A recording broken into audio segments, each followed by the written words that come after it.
Let's go. Come on. Let's go. Y'all come on in. Let's go. Come on. Yeah. Boss Cowboy Sports, where your voice matter. Let's go. Yeah, we talking big picture today, baby. That's what we do. Come on, let's go. Yeah. Y'all come on in. Y'all chill out with your boy. Let's get it. Yeah. So today, we talking. The Dallas Cowboys all in. It's different, baby. We talking about our way. Alright? We're talking about the way we do it. And is it smart? Does it make sense? Is this something we should stay with? Should we abandon it? Cause we different. Yeah, we different. Yeah, let's go. We different, baby. We gonna talk about it. Be right back.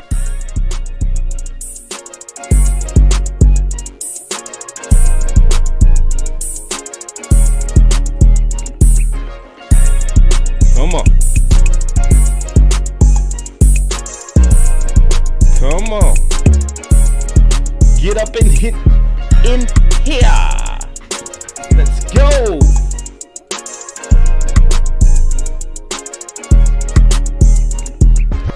Come on. Yeah. Rich 100. All right. How you doing? Let's get it.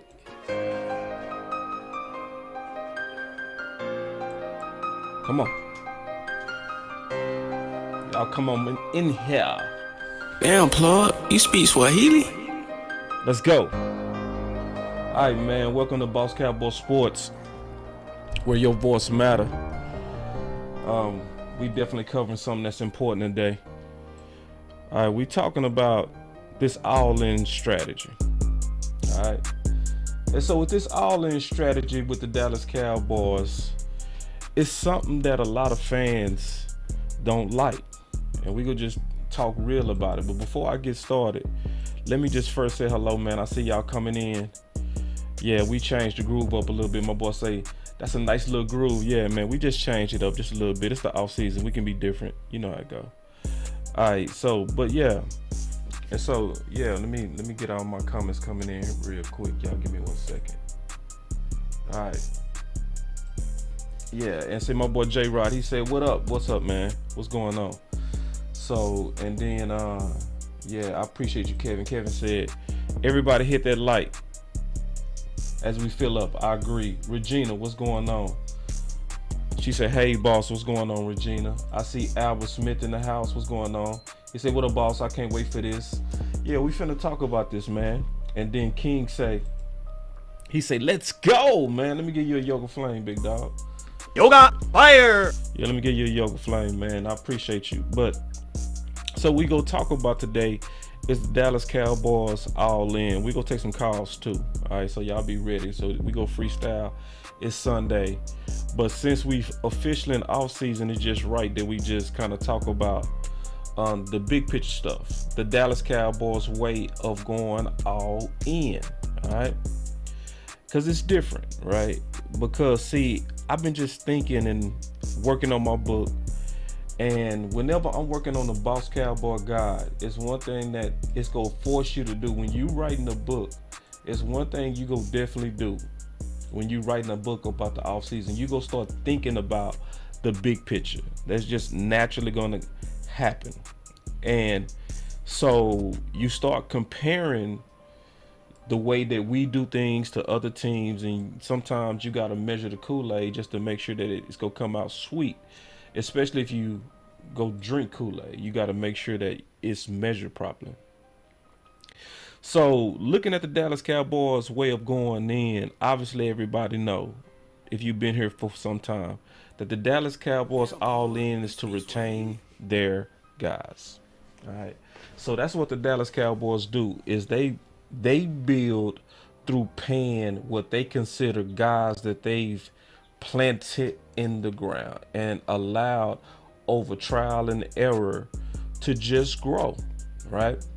And it's not sexy, just keeping it real. Matter of fact, let's be honest, it looks sometimes, because I understand when you look at the way that the Dallas Cowboys build, especially when you're trying to get better, it's hard to see as sticking with your own guys as a winning formula.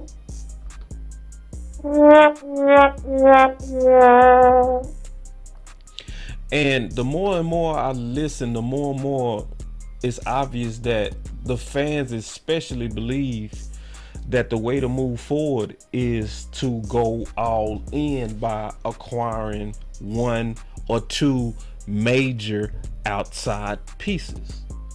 So we go talk about that. But before we talk about that, we go first talk about, we go talk about retaining our guys, because that's what the Cowboys do, right? So they offer contracts to guys that they homegrown through their organization, people like Dak. Then you obviously got people like Zeke, Zach Martin, right? Tank. The list can go on and on and on. But see, this is the deal when you're talking about building through your guys, organic growth, guys that was drafted with you, right? That paid the dues with you, that know the culture of your organization, right? When you're talking about doing it that way, it's slow and steady, right? But see, I can also kind of understand building it this way because it gets messy with our own guys. Jerry and them, they really work hard to persuade the public to try to get their guys in line. They really do. So with Tank, they came out and they was like, "You're not no Khalil Mack." Y'all remember that? Just insulted him in the public. You remember with Dak, he was publicly, leaking out and saying that we trying to get Dak to be team friendly. People like Emmitt Smith was coming out saying that Dak needed to take $25 million. It's a very messy process. They even came out with Zeke and was like, "Zeke, who?" Just public shots. It's almost like sausage making. Like everybody talk about that. When you eat the sausage, but you never want to see how it's made because it's ugly. But when you look at it and add it up, it's one thing that you see. All right, we just kind of breaking this down. We had somebody come in and I was talking about in another video, I was explaining that one of the key things that Dallas Cowboys need to do right now is extend Dak Prescott. So if you haven't watched that video, I strongly recommend that video because it's already things that's starting to play out that's pointing to me being exactly right. And what I said was Dak Prescott on a long-term extension opens up the Dallas Cowboy window wide for years. All right. And that's real key. So obviously I did a show on that, but that ties into the sausage making. And when you look at the sausage making and you add it up, the Dallas Cowboys are real good. Matter of fact, clap it up. Clap it up. The Dallas Cowboys are real good at signing their own players. Now it's real ugly, and every time we see the fight, we come out like, "Damn, that was ugly." It was another one. Another one. Just can you give these guys the cash pronto? I need the cash pronto. I don't throw interceptions like Romo. But it's never like that. It's ugly. But when you really look at our way of building, I'm gonna take calls. Yeah, I'm taking calls. When you really look at our way of building and you add it up, we have the best contracts team-wise in the whole world. Yes, I said it. In the whole wide world. I can already hear y'all laughing.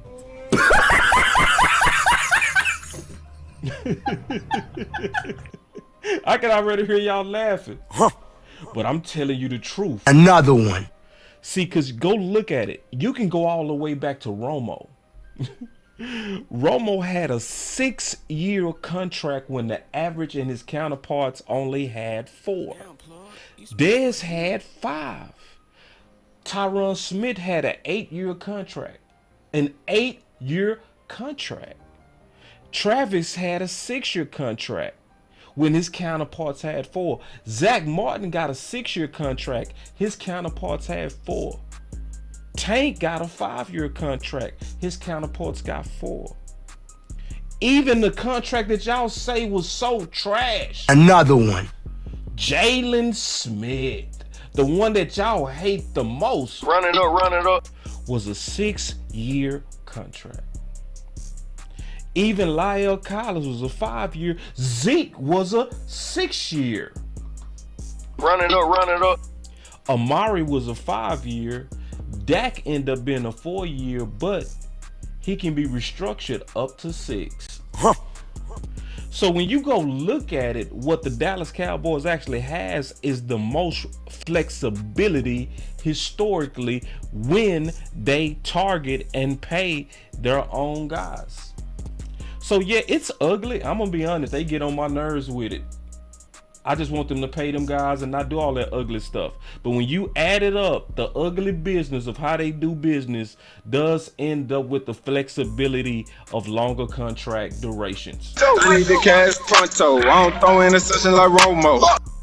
So what we doing today is we adding up the all-in strategy, right? Because I already know I'm gonna take some calls right now. We go kind of take our time through this show. But the retain is the key strategy. And I'm going to tell y'all right now, but I'm going to take some calls, but I'm going to say right now, the first step in this retaining our guys is first, and step 1, keep the ballers. All right. And we're going to talk about those ballers. But before we do that, man, let me take some calls and we're going to just kind of freestyle through this real quick. All right. Y'all give me a second, man. We get these phones going real quick. I should have already had the phones going, man. Y'all already know, man. My bad. Building phones while it's in the air. Y'all know how it go. But let me get this phone number, put it up, and then we go take some calls. So we got the call lines open.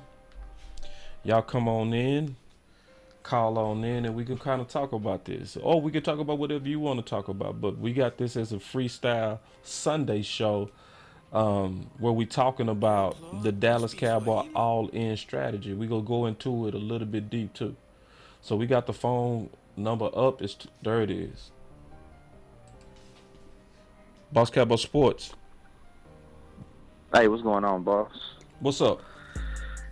Hey, man, just man, first and foremost, man, one of the points that I like that you made a lot of great points over the years. One of the points I want you to keep hammering away is just the Cowboys' need to draft to replace versus to augment and amplify the team.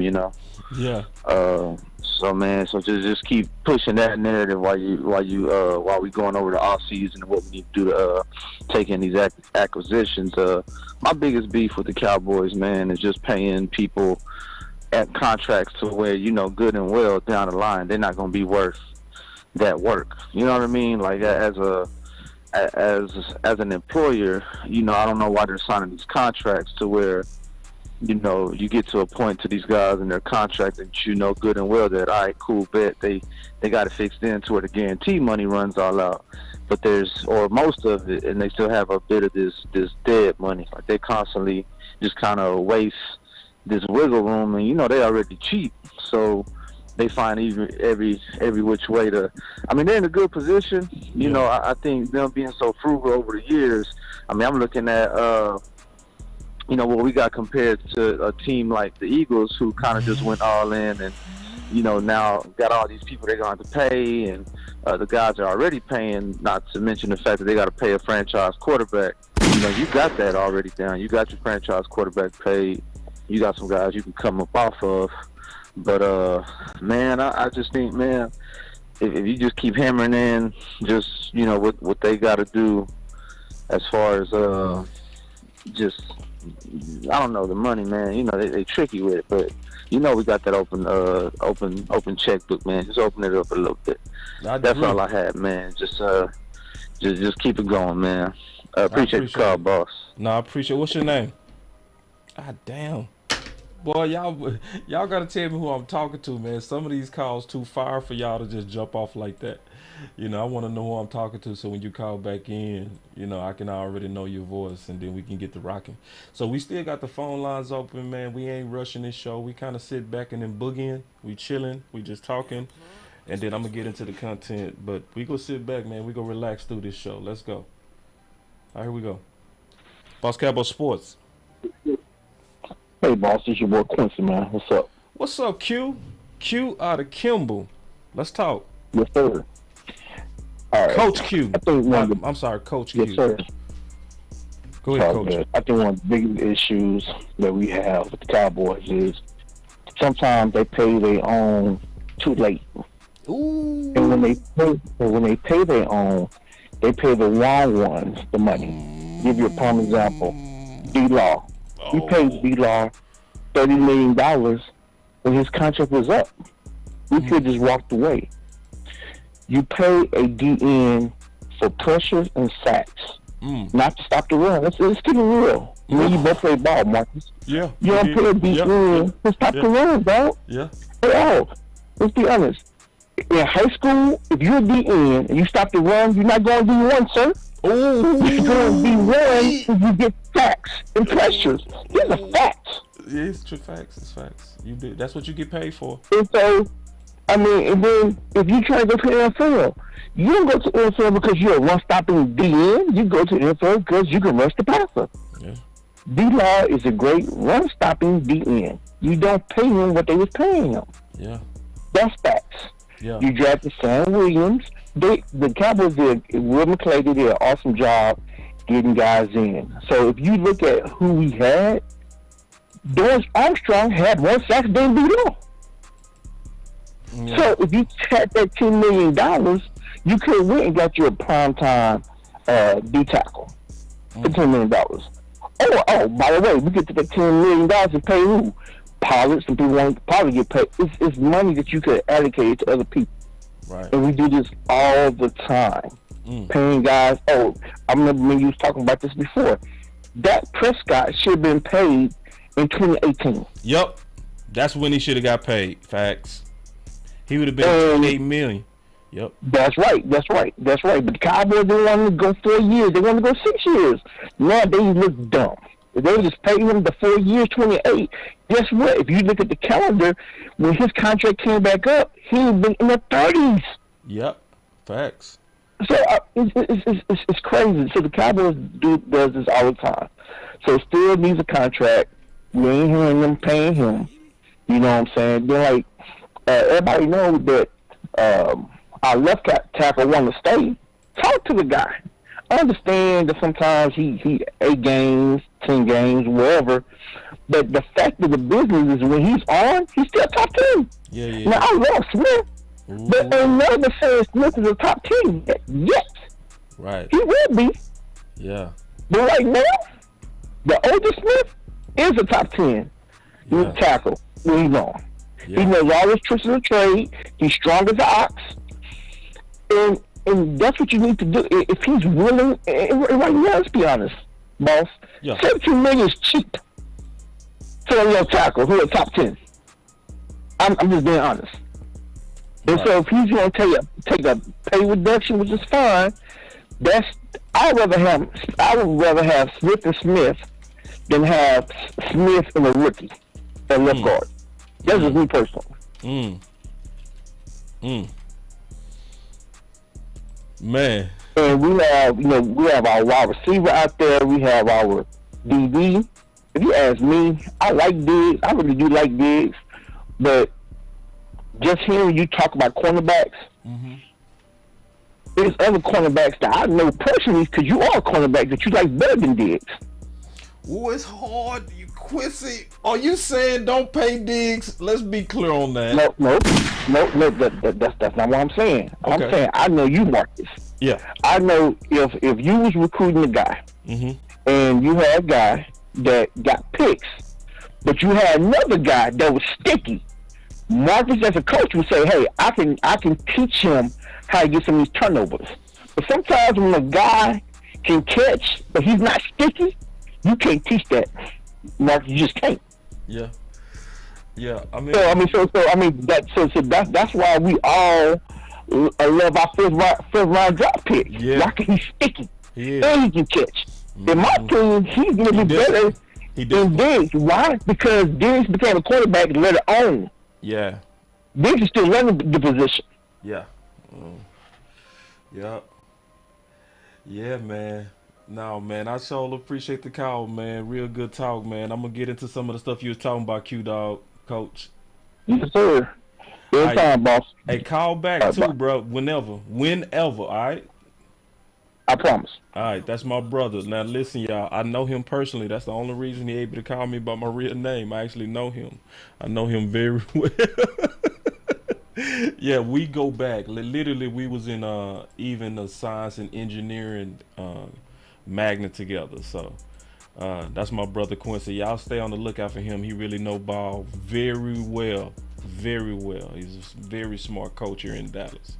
My boy Common Sense Lab with the super chat. He said, I need you to talk about the current insane narratives. There's plenty inside and out this organization. Like, to be honest, Dez would have killed and Kellen Moore's sister and Amari with Mike McCarthy West Coast, but we got rid of both. Okay, so let's talk about that. See, see, you and Quincy actually started the content of where I was getting ready to go. So I'm gonna first start with what Quincy said, and then I'm gonna come back to your super chat and put it all together in the show, and then we go take some more calls. All right, so I'm gonna put the calls on hold for 1 second, and then we go over what Quincy talked about. So Quincy raised a hell of a point when it came down to Dallas all in is paying our guys, but we take too long. First of all, clap it up for that. Clap it up, for real. Clap it up for what Mr. Quincy said. So we're gonna talk about this. All right. So one of the key things that Quincy said is we pay our guys, but we take too long. Man, that's a fired up. Perfect segue of what I was getting ready to talk about, right? Because, see, I'm going back to what I warned, right? See, it's one thing y'all gonna learn about this channel, man. We say stuff on this channel before it happened.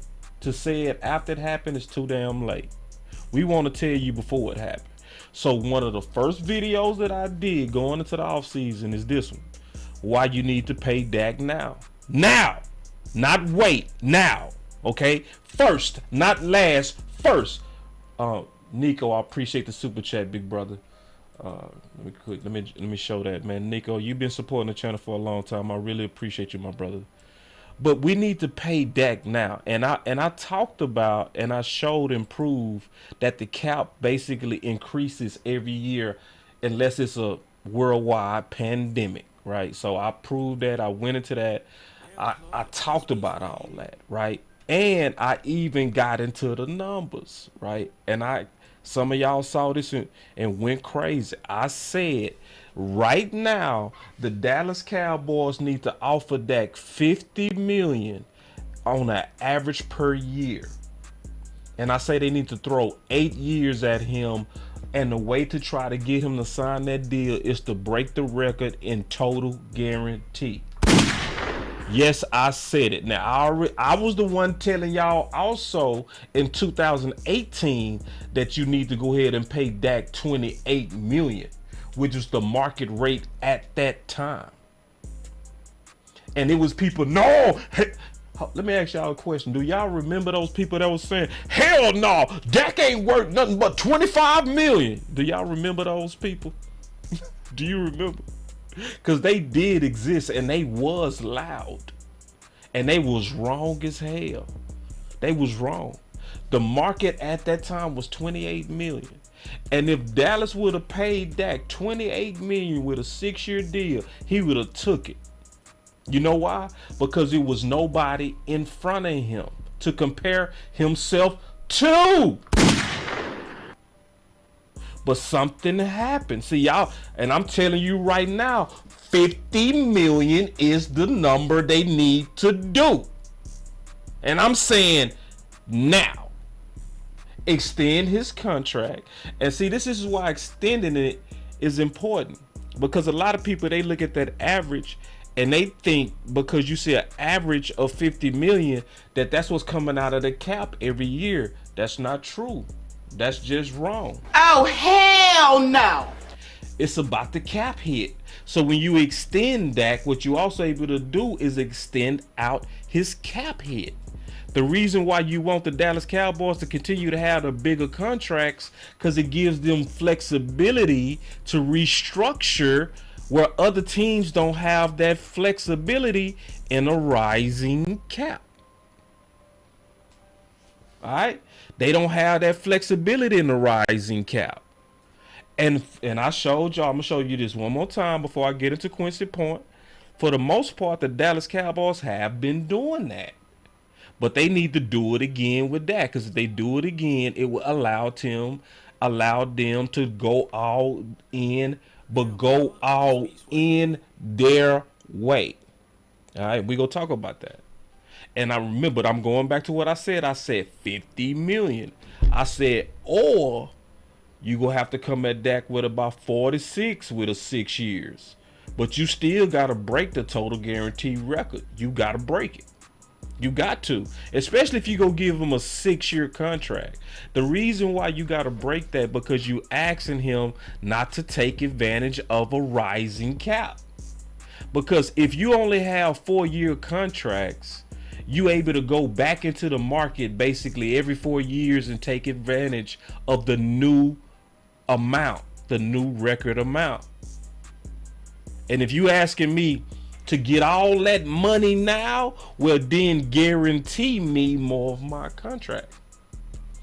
And I know people laughed when I showed that you got to start with about 50 million in 8 years. I heard the laughter.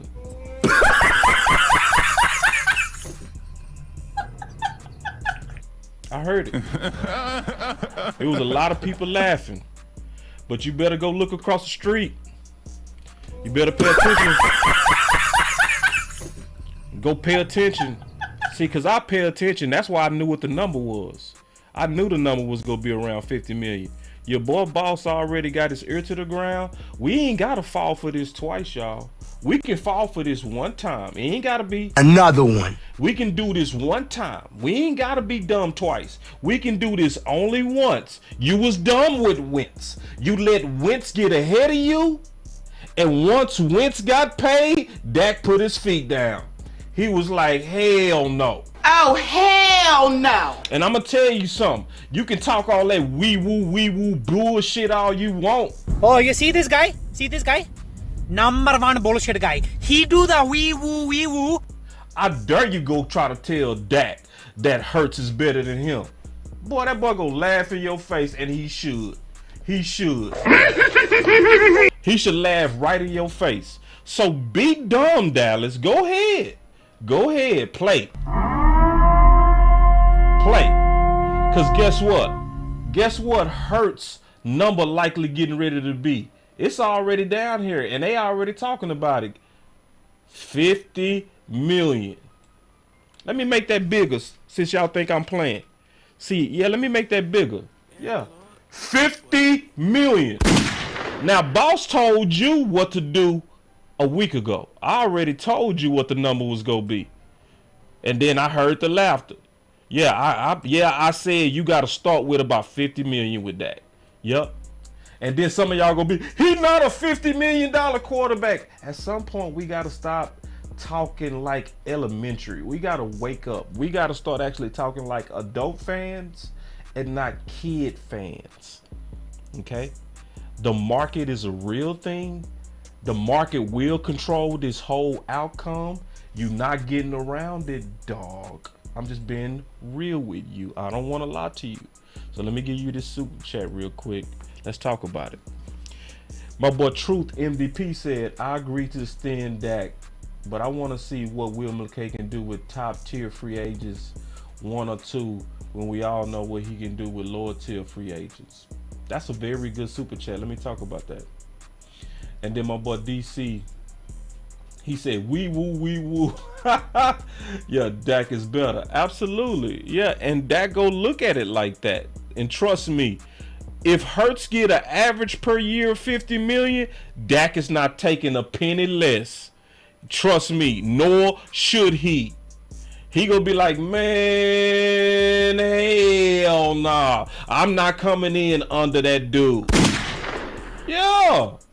So when I was warning y'all, see, this is one thing y'all better know about this channel. We tell y'all the stuff before it happened. Who was the channel that was telling y'all that Kellen Moore was the problem the whole year? Now everybody done caught up to it. People finally start talking about it at the end. But at the very beginning, even before the kickoff of the season, I was telling you that Mike McCarthy and Kellen Moore was on 2 different pages. I was telling y'all that. Yep, I was. I was telling you right in your face. And I'm telling you right now, you got to get Dak done. To Quincy's point. All right. Now, going back to what Common Sense was talking about. All right. So with Common Sense and looking at the time to be aggressive, that's what he was talking about. All right. See, this is what I'm gonna explain. Dallas all in need to be to keep the ballers. All right.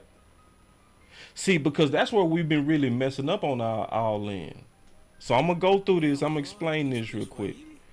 See, Dallas, and listen, y'all stay with this channel because I got a couple of other shows where I'm gonna break this down even more. Okay, Dallas' biggest problem was Stephen Jones and his experiments. Okay, I'm not gonna get heavy into that right now. I'm not. All right, it'll take up a whole nother hour. But the real problem and the breakdown of this team is Stephen Jones and his experiments. So I'm gonna be doing a show on that likely Tuesday or Wednesday. So y'all just kind of sit back and chill. I'm gonna break that down. But that's the real breakdown. That's what's breaking down everything.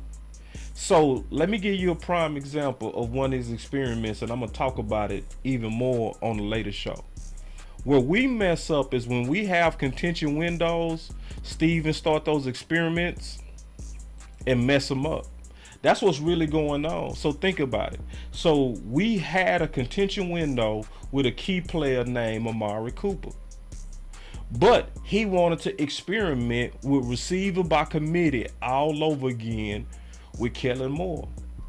So what he did is he felt like what he felt like would work, and then my boy Leo say the problem is the QB inconsistent. I mean, I understand that you think that, Leo, but it's bigger than that, and I'm gonna ask you to just use your common sense. Leo, let's try this common sense. What other team said that we're gonna get our quarterback better by taking away their weapons?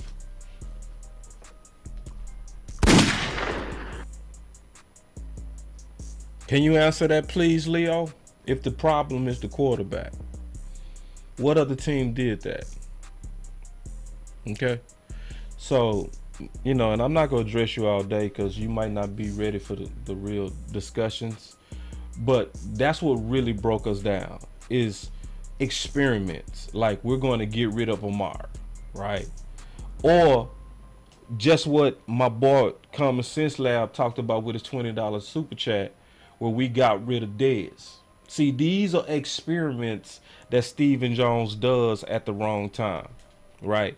Where instead of focusing on the fact that we have a whole bunch of talent that's hard to accumulate onto one team, every now and then with real good windows, he like to focus on big picture stuff, right?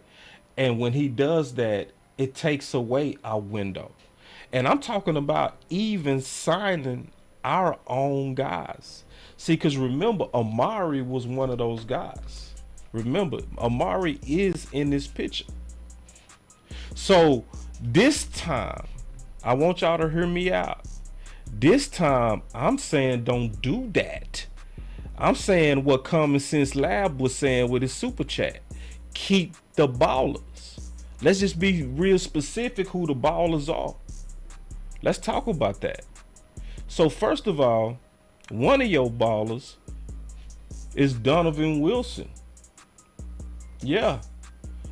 See, because a lot of people, when they think about all in, they thinking about all in is go get Jalen Ramsey. No, I don't think that's really all in. I think the best way to be all in, is keep those dudes who got you right to the point where you was in a divisional round and you needed 20 points to go to the next level. So all in is don't break up the ballers. Get all those ballers back. Dunno is one. And you can free up money for people like him with a Dak extension. And so check this out. Another baller to me that we got to get back is Fowler. Yeah, get him back. He's one of those guys that we should get back. Yeah, because he's a super deal. He's likely one of the better Marshalls guys that we have. A former great, a former top 5 guy who formerly got a top contract before because of his play. We got lucky that we was able to get him because he was coming off injuries and he was on a bad team. So he wasn't really showing what he's capable of. So we got him at a low point. But when he showed that he can super flash, you take care of that. Pay the ballers. Retain your ballers. Dallas all in should be retaining, dog. It's not even about as much as going outside. It's retaining. Then, Jonathan Hankins. Man, you got to retain your ballers, bro. Yeah, you got to retain them. When you got a guy where it's on record, literally, that we averaged 1 whole yard less when he was on the field, you keep that, bro. You keep that. Yes, LVE as well. Yes, I didn't have him on this list, but he played good enough where, yes, you try to keep him. And likely, he will be a decent deal. He will likely still be a decent deal. Yeah. So, yeah, let me go ahead and go pull up my boy LVE. I ain't got no shame in add him to this presentation. Let me go. Y'all give me 1 second. Let me add the homie. Because I'm like, run it back. Run it back with your guys. And I'm going to tell you what we need to get rid of. I'm going to show you what we need to get rid of. But, yeah, man, let's add LVE on to that. Yeah. Him too. Yes. And I'm going to talk about the free agents, in my opinion, that I think we should target, all right, in terms of trimming fat, all right. But yeah, and my boy say, boss, this is sounding like Cowboy. In some ways, Cowboy's right. Like, life crazy. In some ways, he is right. But see, this ain't like Cowboy. That's why I started off letting it be known that this is not like Cowboy, because what Cowboy does, other than what I'm talking about, is Cowboy get rid of ballers. I ain't saying get rid of ballers. So put it like this. If Amari was on this team, I would obviously be saying keep Amari, because he was a clear baller. And that's why y'all gotta listen to me close. Don't get caught up into what it sounds like. Listen to exactly what I'm saying. All right, listen to exactly what I'm saying. I'm going to say this one more time in case people might have missed it. The thing that's messing us up the most is these experiments. I'm going to do a whole show on it. I'm going to break it all the way down. What's hurting us more than anything is experiments by Stephen Jones. He have multiple experiments. I'm going to call them experiments for now. It's different philosophies that he has to where he messes up good teams. So no, in some ways, yes, it does sound like Steven, because in some ways, Steven has been right. In terms of paying your own guys, he's been right on that. That's why I started the conversation showing when he been paying his own guys, they been giving him 5 and 6 year, sometimes 8-year deals, which gave Steven flexibility. So y'all gotta listen to the whole thing. Listen to everything that I'm saying. So that's why I'm saying keep the ballers. And so also Zeke is one of those dudes. Yes. See, an experiment would be, let's take the best tandem duo. Well, I'm getting ahead of myself. I'm gonna come back to that Zeke thing. But let me take some calls real quick, man.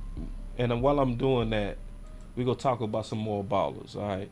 Another guy that played, I ain't gonna say exactly a baller, but that actually played good, real good, based on what he was paying them. Yeah, we gonna talk about it. Boss Cowboy Sports. What's happening with your boss? What's up? What's going on, man? What's up? Who is this?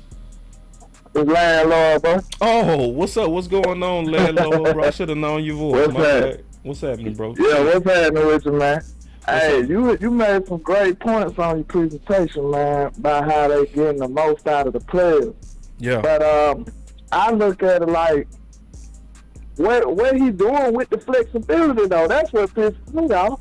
Like we giving them, the players giving them extra years and giving them more money. You know what I'm saying? Mm-hmm. Like giving them more room to make moves. But that's where it all falls down. There, he don't do nothing with the flexibility that they allowing him to have. Like, why are you not doing nothing aggressively? Like, so I see what you said that they all in is different on their guys. But that's true. But some of them guys don't supposed to be getting no money. You know what I'm saying? For real. Because look at this. I think Coach Meyer called my show the other day, and he had a great way to look at it. And I think this is a great way to do it because it separates the emotion from the players. Like, we love these players because we Cowboy fans. Right. So when you separate the emotion from it, it really just boils down to the numbers and what else? The ability and the production or what else. Yeah. So the players that we going to retain on this team, we got to look at it like if they was free agents. Right. You see what I'm saying? Look at it like a free agent. That's perfect. Would you be trying to, some of these players, would you be trying to add them to this team? Yes. Because some of them don't deserve the money, though, boss. You know what I'm saying? Some of them guys supposed to be... Name them, dog. Come on now. Don't be nice on me. Name them. I mean, hold on. Let me think right now. Schultz. You know, if you look at Zeke's resume from last year, I mean, would you be trying to add that guy to this team? Yep. 'Cause I think that you would. Yep. What, from the 12 touchdowns? That would get you?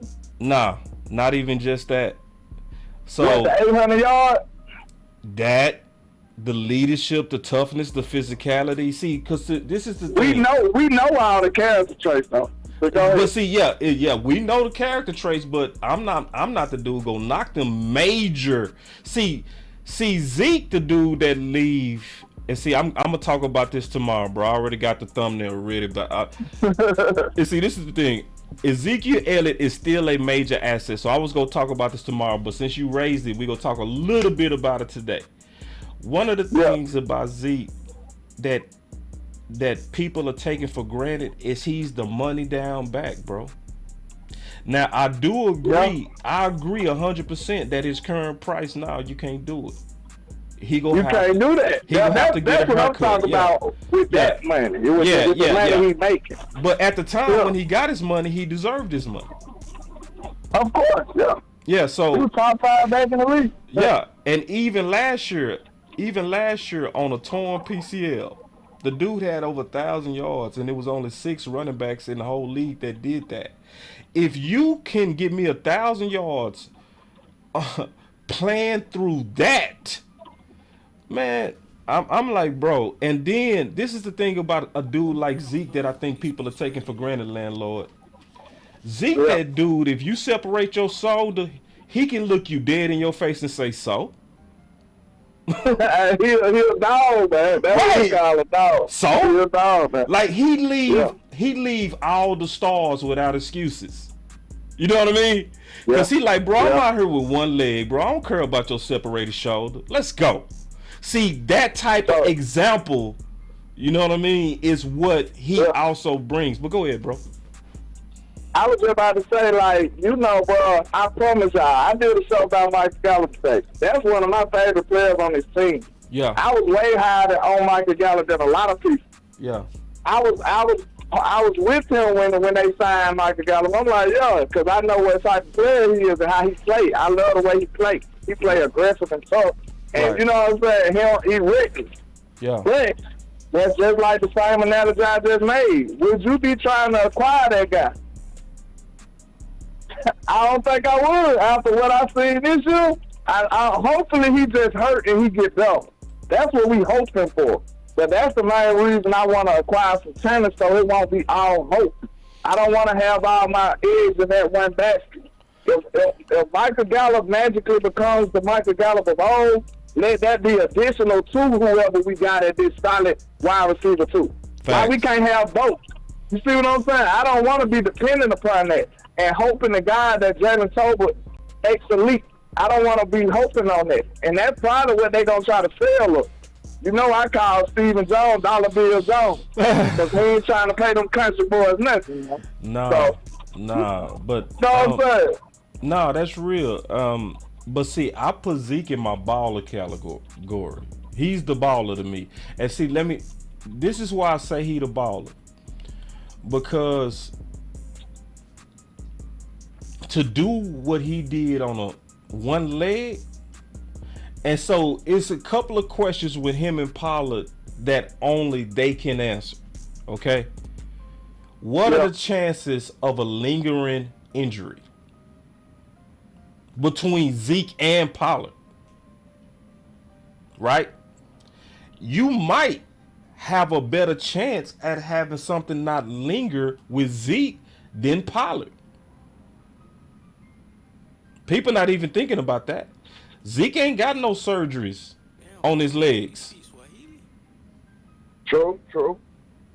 You know what I mean? So it's one of them things that the difference between Pollard and Zeke is this. When Pollard was injured, he didn't play.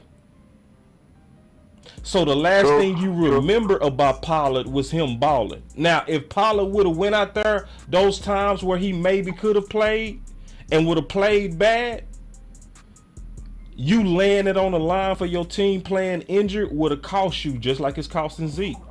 So the real question is, and MG, right? Both of those guys, their public perception is down because they actually was warriors for this team. You know what I mean? And when I look at Zeke, bro, and when I use my common sense, it looks to me that his injuries was more bad luck than starting a trend to injury prone. Because first of all, it was the same knee. The first time he got hit on it, he got banged right on it, right? The second time it was a hyperextension. You remember that? From an ugly cut. He had a bad cut and his knee hyperextended. You know what I mean? Yeah. So see, that's the thing about Michael Gallup. The only difference with him is, you remember when he hurt his knee in the season that year, he came back and balled. So that's why I hope for him to be able to do something similar. You know what I'm saying? It was one year, I don't know what year it was, so don't quote. One of them years we was playing with MG, he got a big injury on his knee. He had some kind of surge and came back during the season and balled out. Like, he came back quicker than he's supposed to have and everything. Yeah. So I was hoping that he could do something similar to that again. You know what I'm saying? Yeah. Yeah. Yeah. And so I'm gonna get into that tomorrow because see, it took me a while to come to this strategy. Like it took me a while, landlord. You know what I mean? Because my first line, I'm keeping it real, landlord. You know I ain't gonna never fake to you, big dog. My first mind, especially when I started looking at the draft, right? When I started seeing all these running backs, right? They deep, baby. They deep, dog. They deep, bro. But see, this is something else I started looking at too, landlord. I started looking at how they block. Man. Yeah, that's a want. We gotta hit the want, bro. So you know, I'm being honest. When I went through my first wave of looking at these running backs, they run good. They block bad. Yeah. You gonna need some pass pro out of your back. Even though you can kind of mask it with some tight ends over there or heavy on one side, know what I'm saying? Yeah. From whatever side the best pass rush on, you can kind of disguise it if you got a back that ain't that good at pass pro, but he's still gonna have to pass pro. You know what I'm saying? You still got a pass pro. And so I'm thinking, especially the guy that was your money down guy, right? Like I see some people in the chat, like my boy Like Crazy keeps saying I like old backs. Nah, it's not that, bro. I was the first one to be like, bro, we can get rid of Zeke. But then when I start thinking about it, I was like, no, not a dude that's almost automatic on third and short.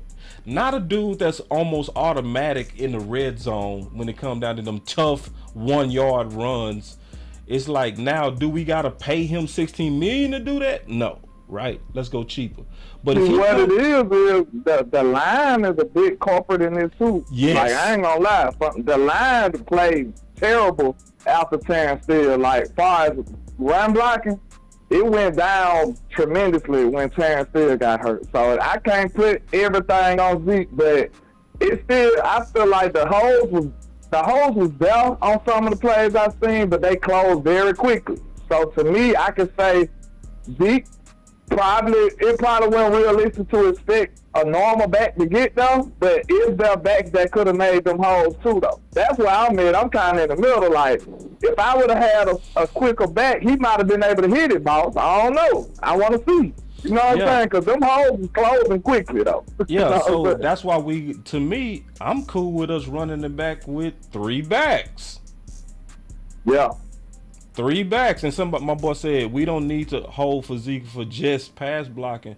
It's not just for pass blocking. No. Yeah. Like, so put it like this: under this new coordinator, Brian Schottenheimer, he a perfect fit. Under Kellen Moore, he didn't fit at all. You was under OC who hated to run the ball. He had to be made to run the ball. Now you got an OC. Now you got an OC that's committed to running the ball, and you got a back, even on a bad year, can give you 900 tough yards. In addition to Pollard. Yeah.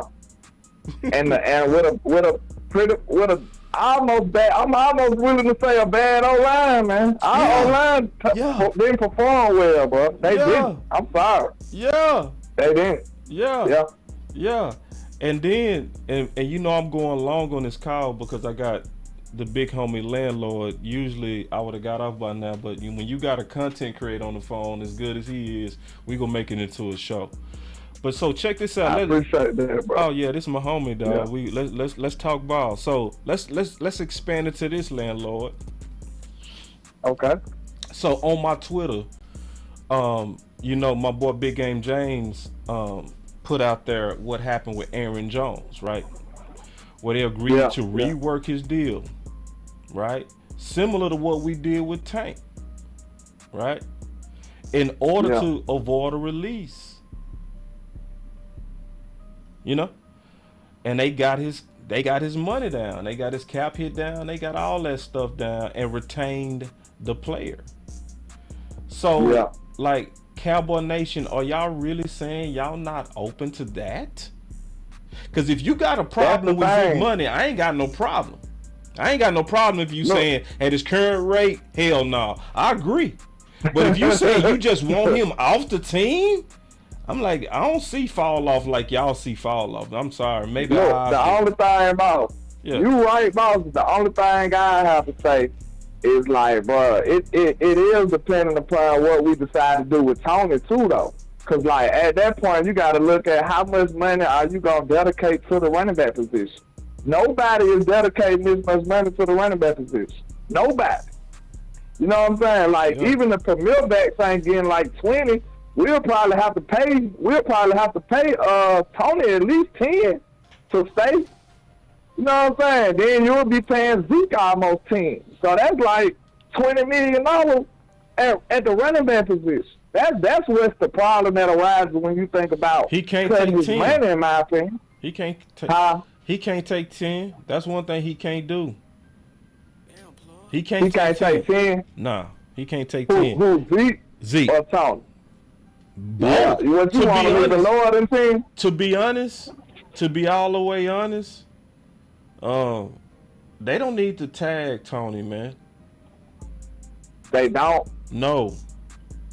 Yeah, they need to extend them.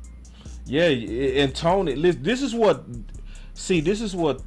to be all the way honest, what both of those backs got to do, both of them got to get a haircut.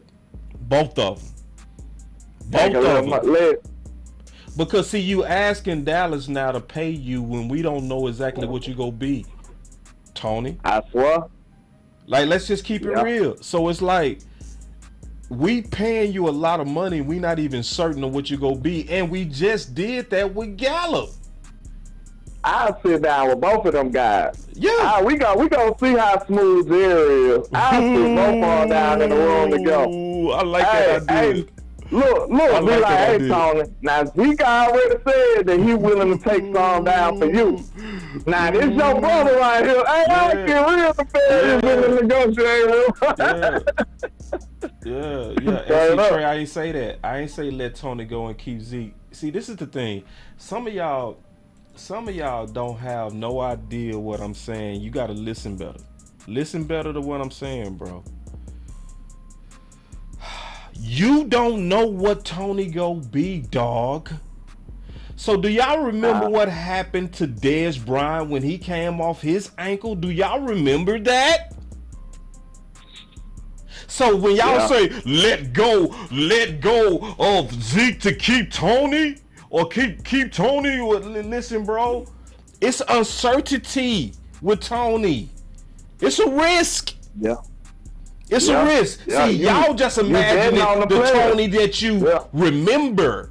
This new Tony might not be that guy, dog. Fact. We talking about somebody who had a knife put on him, dog. That they saying it might not be no guarantee that he ready for the start of the season, dog. That's tough.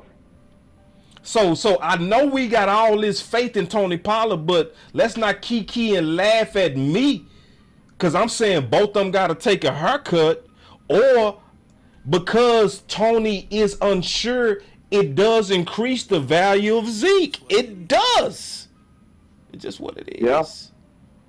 And then a running back wants security overall too, because they know how like inconsistent the league look at running backs. Like, if you can give him a little like guarantee, like they want some stability, bro. You know what I'm saying? You give him some stability, hey, Tony might bite. So yeah, you right. Yeah, and see, like my boy said right here, he said, I say let Tony go and keep. See, I don't want to the only reason I'm saying don't let Tony go, because I don't know what they know. What the front office knows.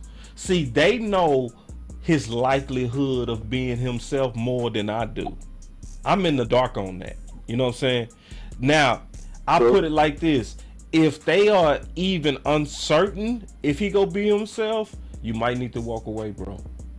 But if your doctor, our doctors be the best doctors in the world, man. Yeah, our doctors are the best doctors in the world. But to your point, Gallup came off our doctors and he was. Yeah, true. You got me. You're right about that one. But landlord, go ahead and plug your channel, big dog, man. Unless you had something else, and I ain't rushing you either. You had something else, bro? No, we good, man. You know, just holler at your boy Landlord from Alabama with the same handle on all social media. Hey, I gave you a shout out on the show today too, man. I told everybody I feel like you was the first person that gave us heads up on the toxic relationship between Mike McCarthy and Kellen Moore. I don't think you got enough credit, man. Give yourself a round of applause, because you opened my eyes to it if anybody else, man. So we appreciate all the work you're doing over there, man. Appreciate it. Yeah. And as you know, as a content creator, bro, it's hard to go against the crowd. It's hard. You know what I mean? Yeah, that's why I made sure I gave you props, because while you saying this, other people out there like, oh, you know what I'm saying? Because you don't got no proof. But you seeing the stuff that you read between the lines. Yeah. You know what I'm saying? Yeah. You did a great job with that, because at the end of the day, what ultimately led to Kellen Moore's demise?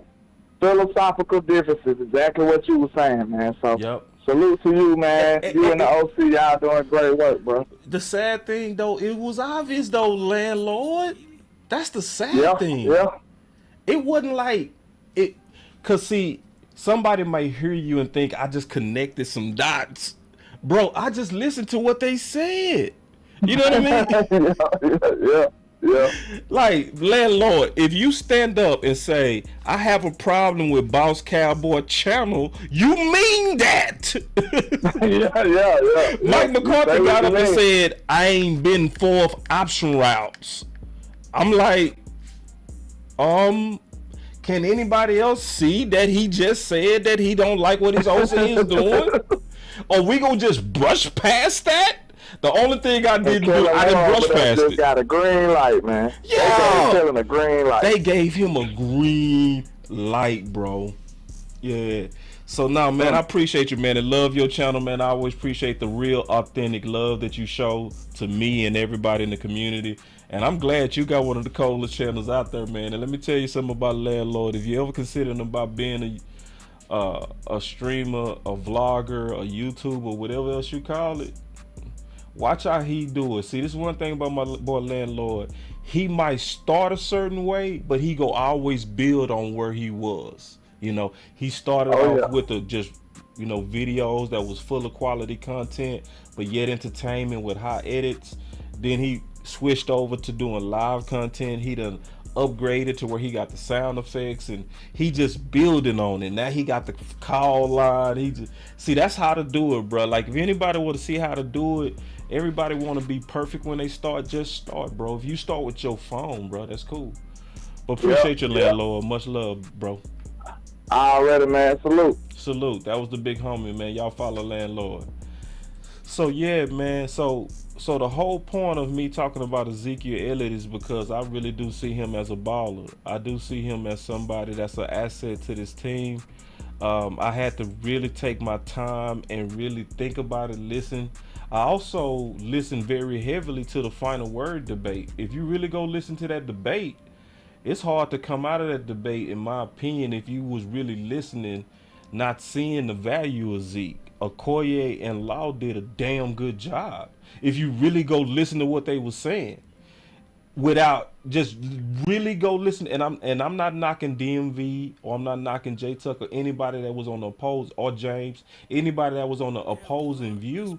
But when I really listened to the heavy things that everybody was saying, I'm in real life leaned on what Okoye and Law was saying. I really did. And it's a whole bunch of facts behind it. Like Okoye, I'm going to talk about this more tomorrow, but Okoye raised a damn good point when he talked about Brian Schottenheimer with Zeke being a major plus. He also talked about that nobody talking about, that he said, which is just beautiful common sense. Zeke is your Tony Pollard insurance.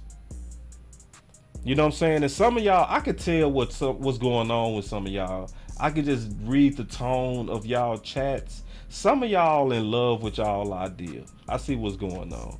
See, my entrepreneurship professor used to always tell me, don't be that guy that fall in love with your own idea. See, some of y'all, that's what's happening. Y'all already done put Zeke out the pasture. So you're not even opening to listening to counter arguments. You just got your mind made up. So when you hearing the counterpoint, you just throwing out shots. You don't care about facts. You just throwing out like little innuendos without really hearing. Like, listen to what Okoye said, bro. Okoye and Law literally killed it. They murdered it. Like, it was so much logic. He called Tony Pollard, which was true, bro. I was like, damn, good point. My boy Okoye came out and said, bro, Zeke is Tony Pollard insurance. Bro, that's real. Tony Pollard insurance, yeah. Cause see, some of y'all, I hear y'all, oh, we could just go with Malik Davis. Bruh, if y'all don't, bruh, listen, bro. Malik Davis nor Tony Pollard don't have the frame to be Zeke. They don't. So if you really think you can just throw Malik Davis and Tony Pollard out there to be the tough yard guy that Zeke has been his whole career, you are smoking big crack. Big crack. So the guy that takes pressure off of them with those hard, tough yards is Zeke. Yeah. So I'm gonna be talking about that more tomorrow. And then obviously y'all see I got, a legend there, because what's going on, if you really look at it, he's transitioning his career, and we gonna talk about that, where you go from being the man to the closeout back, like Bettis did, or you the tough yard back. Right now, you got to be paid for that job. You can't be paid like you the every down back, but you really just a closeout back. So you got to take a pay cut. But you still are valued. And there's still major value. And then all this stuff about Zeke can't catch. Can y'all stop? I need y'all to stop that. I need y'all, because y'all saw a few drops. I need y'all to stop that. I need y'all to really go look at his career in catching. Don't be using a one-off year to try to say what this man has been his whole career. It's a reason why he was drafted top 4 and was always called a 3-down running back, because it's a whole lot of good film of Zeke catching. Man, stop. Just stop, bro. Y'all saw him drop a couple of passes, 3 or 4 passes on the year. And then y'all now label him as somebody who can't catch. I don't know where y'all getting this stuff from, bro. Like, where? Like, no, man, Zeke can catch, dog. Yeah. Yeah, matter of fact, Zeke got better hands than Pollard. Pollard the one that'll fight the ball if you watch him. All right. Yeah, let me take another call real quick. I'm going to get back into this contest. So, okay, Tariq, I'm going to call you, bro.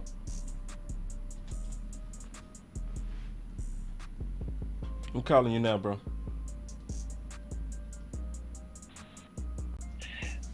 What's going on, boy? What's up, bro? Hey, man. You, Law, and Okoye, y'all on that wee-woo. And I ain't trying to hit under that. I'm with OC. I'm with Tuck. I'm with Refugee. Make your case. Make your case. Let's go. All right. I'm going to make my case. All right. Zeke, the thing I don't like about the Cowboys is that we hold on to our players too long. Mm-hmm. We don't know when to let them go ahead of time. Mm-hmm. And we wait till they get broke down. Then we want to get rid of them when we should have got rid of them. Should have cut our ties. And Big Game James said a long time ago about Tyron Smith. We should have cut ties with him a long time ago, like a couple of years ago, so we can get some draft capital out of him. Mm-hmm. You know what I'm saying? Yeah. So the thing is with Zeke Elliott is that he has to understand if he's not going to take, because I know the Cowboys and I know Stephen Jones, and we all know Stephen Jones. He's going to do something. He's going to get his dude to the number that he's going to be pissed, and he'll be like, hell no, I'm not taking that. I'm out of here. You know what I'm saying? He's going to insult his intelligence because he's good at it. He's that type of dude. Mm-hmm. Only way I see Zeke here is if Jerry Jones steps in and gives him something that they both can agree on. But this is my thing. We don't agree, Tyree. We don't even disagree on that. The reason we agree. No, the reason. Okay, we agree on that part. This is my thing about Ezekiel Elliott. All right. I feel like Ezekiel Elliott is I got love for him. I'm happy. I cheered for him through the years, but now he don't fell off a little bit to me. He's not the same back. And at the same time, I understand that. You go through injuries over time. They ran him into the ground. That's what Dallas is good for, running their running backs into the ground. I get that. But my whole thing is, if you turn on the tape from the last couple playoff games with Zeke, as far as both the San Francisco games, the wild card game and this last game, Ezekiel Elliott, when it was time for Ezekiel Elliott to step up, he was not there. And I don't like that in going into the playoffs, because it brings down the mojo of the team when you're not able to move the ball like that. Because you can go back on that first time we played San Francisco in the wild card game, and Ezekiel Elliott had a hurt damn leg. You know what I'm saying? He had a hurt leg, and I felt like he was being real selfish in that damn game because he didn't want Tony Pollard to shine. Because the whole reason of Week 17 of that season, Tony Pollard sat out so we could have a fresh Tony Pollard. The only time that we scored, that we was moving the ball in that game, in that San Francisco game, is when Tony Pollard got on the field, and then Amari Cooper helped him march down the damn field. Tony Pollard has always been, since I've been watching him, the San Francisco 49er killer. Because you know why? He killed him when Dak Prescott was hurt that year. He ran down their damn throats. That was a hit. They put it on that dude. That's why they had to hurt him, because if they did slow him down and hurt him in that game, we was going to win that game that we just played this year. My thing is with Zeke. Zeke ain't got it no more. It's time to move on. Okay. I understand. Okay. I understand. I understand. Okay. No. Wait. You know what I'm saying, bro? Nah, bro. The reason I'm saying that he's a little selfish, because in that the first San Francisco game in the playoffs, the wild card game, I felt like Tony should have got more touches. He only had 4 touches in that damn game. That's BS. And that dude out there trying to run on one leg, and we trying to call this guy tough. That's foolishness. That's on foolishness on him and the coaches. You know what I'm saying? So I can't put it all on Zeke for being out there. I got to blame them too. And it's just like this last playoff game. Same thing. Zeke could not show up when it was time to show up in that playoff game. He was dropping balls, dropping the passes, in front of the goal line. Dak put it on him. He dropping the pass. I don't want to see that from my starting running back. You got to catch the ball. This is when you're supposed to show up. You know what I'm saying? This is not lay down time. You know what I mean? Because it's like, if we go accept that from Zeke, I don't appreciate that, because this is money time. Yeah. So basically, you saying based on one game, you get him out of here. Is that what you're saying? Zeke haven't. How many 100-yard games he had over the season? Okay. That's my thing. He got his yards. Tariq, he got yards, but he wasn't. Tariq. Yeah. Don't you gotta call plays for him to get his yards? Don't you gotta give him his attempts for him to get his yards? Are you saying Kellen Moore got him his attempts? Because Kellen Moore did not give him his attempts. See, that's another thing that Okoye said that was super true. When you go look at the pattern of Kellen Moore, and that's why he demanded that he got paid when he saw that Kellen Moore was getting ready to be our coach. When you go look at Kellen Moore has been the most aggressive at not feeding Zeke. And most of us said going into the season that they was getting ready to do Zeke just like they did Amari, where they artificially under-targeted Pollard so that they could try to get him out of there in the offseason. We did not see Zeke get his normal touches. And Zeke is a rhythm back. You got to get him in rhythm. You got to give him his touches. And you got to use him as a closeout back. And we didn't. We was doing stupid stuff like up 14 points versus Green Bay and threw the ball 14 times when it was really time for your rock star to do his thing. Like, real talk. We was literally having 6.2 yards on average on the ground with Tampa, and we stopped running the ball in the second half when Zeke had literally 6.2 yards per. And let me tell y'all something. Every game that Zeke had that was a bad game was also a Pollard bad game. Every one of them. So when we played Washington, and Washington hurt our run game, it wasn't just Zeke that was hurting out there. It wasn't like Zeke was getting stuffed and Pollard was breaking. Both of those balls was getting stuffed, which is more so a result that the offensive line was getting their ass whooped. You know what I'm saying? Yeah. So it's one of those things when I'm saying when you add in a better offensive coordinator, when you add in somebody who actually believes in running the ball, go put together quality run schemes that's going to actually use their running backs, and add to the fact this, you say he breaking down. Is he breaking down? Is he really breaking down, or is he unlucky on that bad knee? So why wouldn't you go ahead and draft? Why you wouldn't go ahead and draft a young running back with some juice? I mean, let Zeke go and start over, because I heard somebody say that you want to keep Zeke because of his experience, but at the same time too, when Zeke came into the league, he was the rookie running back, and he had a rookie quarterback. So we let two rookies take over the team on offense. So what makes him more special than bringing somebody younger and that can bring some of that stuff that we needed, that we used to have when he was younger?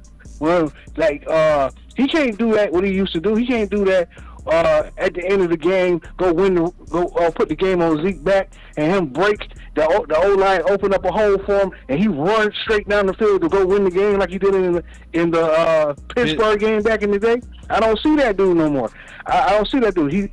He tries to do this whole bounce out cut stuff, and it don't work. You know what I'm saying? It don't work. And I get what you're saying as far as the offensive line. Real quick though, bro. That's not. Go ahead. To me, that's not even fair to Zeke, right? Or certain players.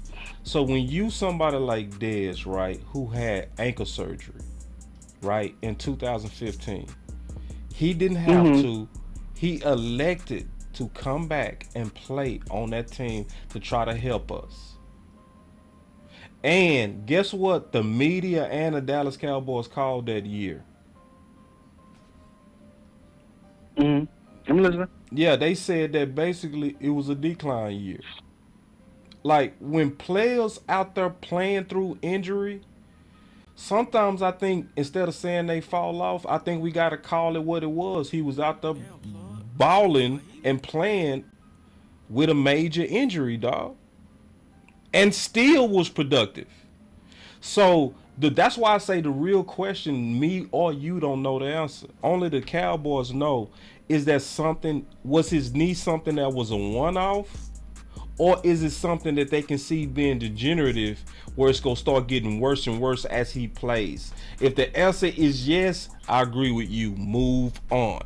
But if it was like, nah, bro, Zeke genetically a freak to where he hardly ever get hurt. And these last couple of years, he got hit directly on that knee the first time. And the second time, it was a hyperextension. So it's like neither one was related to each other. So if they come out and say, nah, he just needed about 5 weeks, he gonna be all right. Or he gonna come back, he ain't gonna need no knee brace, no nothing. His knee gonna be fine. We gonna be able to get him back. He just need to rest.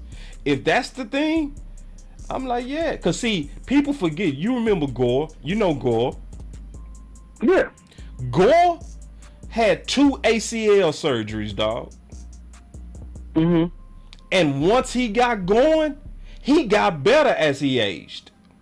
It's some running backs that's just genetically freaky. You might go through a window of bad luck, but when you built like a tank, sometimes it was just that season of bad luck and you rebound into a good career. Same thing with Bettis. Same thing happened with Bettis. Bettis was not what he used to be when he was with Pittsburgh, but he was real dependable at the job he was called to do. So I'm still not buying it, dog. I want a young running back, man. You could bring Pollard back. See, you in love with your ideal, bro. You in love with your ideal. Man, I just don't like the fact that the Cowboys is the only team that don't look to replenish players as they feel like they're getting older, or when they when they feel like they're declining, they don't know how to do like other teams do and trade them away like a year before. You know what I'm saying? Or a couple years before they get to that decline stage. You know what I'm saying? Like, don't get me wrong, man. Ezekiel Elliott at one time was one of the most electric running backs in the league. But he's not that player anymore. You know what I'm saying? And that's not the I don't question. want to stunt our growth. I don't want to stunt our growth any longer. It's not the question, is he that same player? It's the question, is he still a good player, and is he still a potential asset at the right price? See, I don't care if he's not the same. All I care is if can you help us? You see what I'm saying? And if the answer is yes, then at what price? That's the second question. Yeah. You know what I'm saying? If both of those come out good, I want you back. If the first question is yes, you can help us, but your price out of whack, well, we gotta take our chances and go get a young buck. Let's talk about them young bucks too, bro. Let's talk about them young bucks. Okay, well, can I say one more thing? Yeah, let's go with the Zeke. Okay, the one game I can say Zeke looked like Zeke this past season was in the Philadelphia Eagles game when he was running. When I was like, okay, he running. Like, you know what I'm saying? Now that's bringing back a little bit of the old Zeke, what I was saying. But it's like, when it's time for us to see for Zeke to step up, he's not stepping up, man. And that's the two things I took away from the 2 losses against San Francisco, man. Like, I'm just being totally honest, man. And it's like when it was time for him to step up, he couldn't do it. And I understand about the line. Okay, hold on real quick. Tariq, how many rushing attempts did they have playoff game 1 with San Fran? I can't remember. 21. I can't remember. I know 21. 21. 21. Just like the artist, 21. How many attempts did they have? So, I mean, how many attempts did they have San Fran playoff game 2? 22. I don't know. 22. That's a failure on Kellen, bro. That's a failure on Kellen, bro. You know what I'm saying? So that's what I'm saying. Like, and it was such a damn shame, Tyreek, bro. Remember the whole offseason, what was we saying? We were saying we literally said we got our first pick because of San Fran physicality. You remember that? We came out and said we learned that we needed to be more physical and stick to the run and establish the run. And you literally came back in a revenge game, Kellen Moore, and you gave me one more rushing attempt. You motherfucker! You son of a mother! Are you kidding me? You gave Pollard literally 2 touches game 1, San Fran. Bro, now listen to me, and this is just me, Tariq, and this is why I'm cool with this disagreement. And I still, we still respect each other, dog. And men and women, we sometimes disagree. But see, this is what I like. I hope y'all see that me and Tariq ain't tripping. We not disrespecting each other. We not trolling each other. We just going back and forth like men, trying to reason this out. I'm saying pay your ballers. And now you got a better coaching staff that's committed to the run. They not gonna come out in the revenge game and give me one more rushing attempt. That was an outright travesty. Oh, hell no! By Kelly Moore. So, so if I knew what was going on with Zeke's health, I would be more like you. Like, for instance, if I knew that his knee was starting to wear down, I would be like, yeah, let's go younger. Let's just trust Will McClay to go find somebody, right? But if it's one of those things, this was just bad luck. The first time he got hit right on that knee. The second time it was a hyper-extension. So, man, Zeke, you gonna be fine, bro. I get what you're saying. I definitely get what you're saying, because it was a coaching malpractice on Kellen Moore. I do agree with that, because there's no way in hell that Malik Davis shouldn't have been on that field in that playoff game. Man, I really believe I really believe that if you give him the catches, some of the catches that Dak threw to Zeke, I really believe that young man would have did something. Yeah. Especially that one on the goal by the goal line. Yeah. I think he would have did something because he just got like, my thing is like this with the running backs, man. I just want to see that next gear, and it seems like, you know, like it's like the clutch on his car is sticking. Like it ain't what it used to be, man. I'll be honest with you. You know what I mean? With Zeke, see, y'all saying stuff that apply to everybody. Dak is not what he used to be. Dak can't run like he used to. You know what I'm saying? Like when you talking about a running back, and see, think about it. Like if you Michael Jordan and you say, Michael Jordan, you're not who you used to be. But at 35, Jordan could still put 35 on you. So no, he wasn't what he used to be, but he still could win a championship if you put him on the right team. Right? Now, could he go score 60? Probably not. You know what I mean? But could he but could he be effective? So to me, instead of saying he's not what he used to be, the question is he still a potential asset for the right price? And his style of play is rare. You don't even find backs no more that's physical like Zeke, bro. You don't. And see, I was talking to my partner today who trained NFL players. And see, a lot of y'all keep saying go younger. I keep seeing that in the chat. See, I got a real good memory of history. You know who else tried that? Seattle. With beast mode. They felt like, oh, let's just go get us some younger backs. You know how many times they kept trying to get younger backs and failed?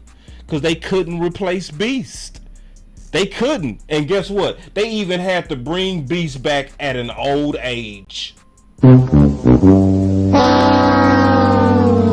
See, my boy Cool G say, boss, Zeke is a bum, burn food. Yeah, see, like that's how I could tell, like, some of y'all, it's about just wanting to be right.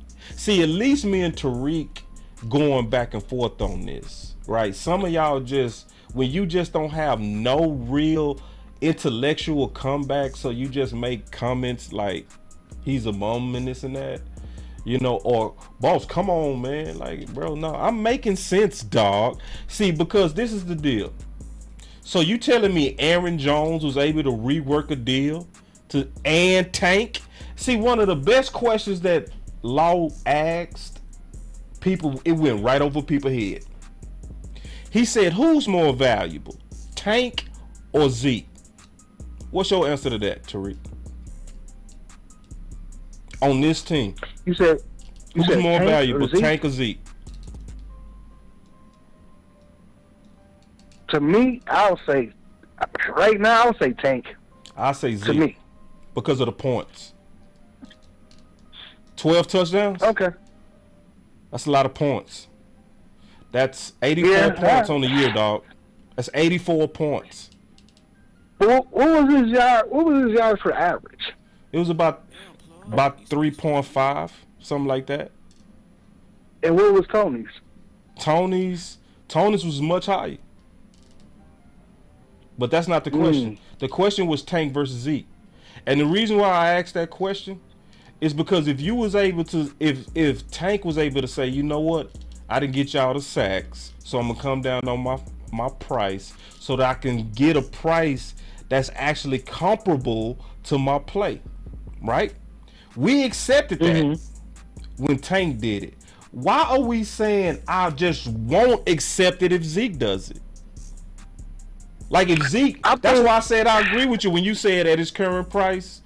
Absolutely not. I'm like, I agree with that. You said if he refused to come down, then he got to go. I actually agree with that. But if he come down a lot and like, I want to finish my career, give me a 2-year contract, let me finish my career in Dallas, I'll be like, let's run it back.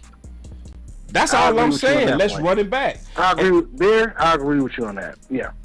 But not for the money he getting paid right now. No, I agree with you on that. So we agree. You know what I'm saying? And see, and y'all just peep how me and Tariq did this. This is how we supposed to do it. This is how men do it, in my opinion. And women, and good women and good men, where you able to go back and forth with no insults. I hear him out. He heard me out, and we end up being closer. I'm certain we don't all the way agree, but we actually more closer than when you called and said I had that woo-woo. Oh, you see this guy? Yeah, see this guy? Number one bullshit guy. He do the wee woo. The fact is this: I get it. If we gonna bring, if Zeke goes down a significant amount of money, and the Cowboys like it, then you can say, Tony, nice having you here, but you can go. We gonna go find somebody else. You know what I'm saying? I can get that point, but because then that frees up that tag money that they talking about tagging them with, and they can go do something with that money instead of tagging them in with the money. Yes. Exactly. Then you go. Then you can still you still kind of put yourself in a position to still go get you an electrifying running back. You know what I mean, in this draft, or a damn good a good Tony Pollard replacement. So I see what you're saying as far as that. But my thing is this year they need to find some pieces that complement Dak Prescott. I understand you're going to make the offense more simpler for him and this team. So if you're going to do that, if you don't decide to get rid of Zeke, beat that offensive line all the way up. Hold on. My boy T say, I can't handle it, boss. I'm out. Boy, bye, T. I don't give a damn about you being out because you don't agree. I have a whole lot more to talk about. You talking about I can't handle it, I'm out. See, that's kid shit right there, bro. Just because you don't agree, I'm out. What kind of shit is that, bro? Like, some of y'all really like on some kid shit sometimes, bro. Like, for real. Like, do y'all really understand that sometimes we not go agree? Now, do y'all realize that J Tuck smart as hell, that DMV smart as hell, that Big Game James smart as hell, that also Law smart as hell, Okoye smart as hell, I'm smart as hell, and we was on two different pages. Nobody's the bad guy because we don't see this exactly the same, dog. Nobody got interior motives either. Nobody in love with old backs and all this sneak dissing that y'all do. It ain't none of that. Sometimes we want to win and we just differ on the way to get there, dog. Like, come on, man. Then you put it out there, and then you supposed to be from my own hometown, dog. What's up with that? How you gonna be from my hometown and you put out publicly, I'm out because you don't agree? Man, get out of here, bro. I'm trying to hear that old lame shit. Go ahead, Tariq. Yeah, and I agree with you on that one, man. Because it's like, I know you personally. I know you got a different bond to the team than me. Yeah. You know what I'm saying? You from Texas, so I get it. Yeah. You know what I'm saying? You look at this team totally different from the way I look at the team. And I respect that. You know what I mean? Yeah. You know, we in the same buildings but got different views. You know what I'm saying? That's all. That's it. Yeah, and I respect that. Yeah. So my thing is, if you're gonna keep Zeke, beef up this old line and go get Dak some other toys. I agree. You know what I'm saying? No, like if you're gonna get it, in the draft, try to get one of the best offensive linemen you can get. Yeah. If one falls in your lap, you gotta pick that dude. Yeah. You know what I'm saying? Yeah. But if you go in this free agency, and that's the thing that kills me with the Cowboys. Sometimes I just like, damn, when is the year they're gonna say, you know what, we're gonna open up this wallet, and we're gonna go out here and get and better certain spots on our team. And so when we get in the once we get into to the draft, now we can play how we want to play. Get some of the luxury pieces that we want on this team to make this team electrifying. You know, get certain pieces. Then you ain't got to go for the offensive lineman. If you went and bought your offensive lineman and cut one. You know what I mean? Like, There's ways they can do it, but they really got to go into the mindset of, like, we can't just rely on the draft because, like you said before, and I do agree with you wholeheartedly about this, we are one of the best drafting teams in the NFL as far as getting young assets. I agree with you on that. But we still need to be trying to play in free agency. That's a big deal because the Philadelphia Eagles just showed us that. Like, dude, you need to go play in free agency. You know what I mean? To make your team better, man. It's not going to hurt you. It's not going to hurt us to do that. I don't believe in the Philadelphia boogeyman, bro. I don't. I'm sorry, I don't. That's a whole other debate, bro. That's a whole other debate, bro. Yeah. But see, I'm not just saying I'm not just trying to say Philadelphia. I'm trying to say even Kansas City. They gave up assets and they signed some people to that team. They did. No, they did. You know what I'm saying? No, you right. That's what I'm saying. It's right. the philosophy of just doing that. Like even during the season, if you see I agree. Yeah, that's what I'm saying. No, even if you see a star player or a real good player on another team throughout the season before the trade deadline, and you know this team is about tired of this player, and you see that he can come fill the void, go spend a 4th-round draft pick on that man. Quit just trying to hold all the picks. If you see that you got a chance to go over the top, go get that player. You know what I'm saying? Like, do that. Be aggressive. They don't want to. They don't.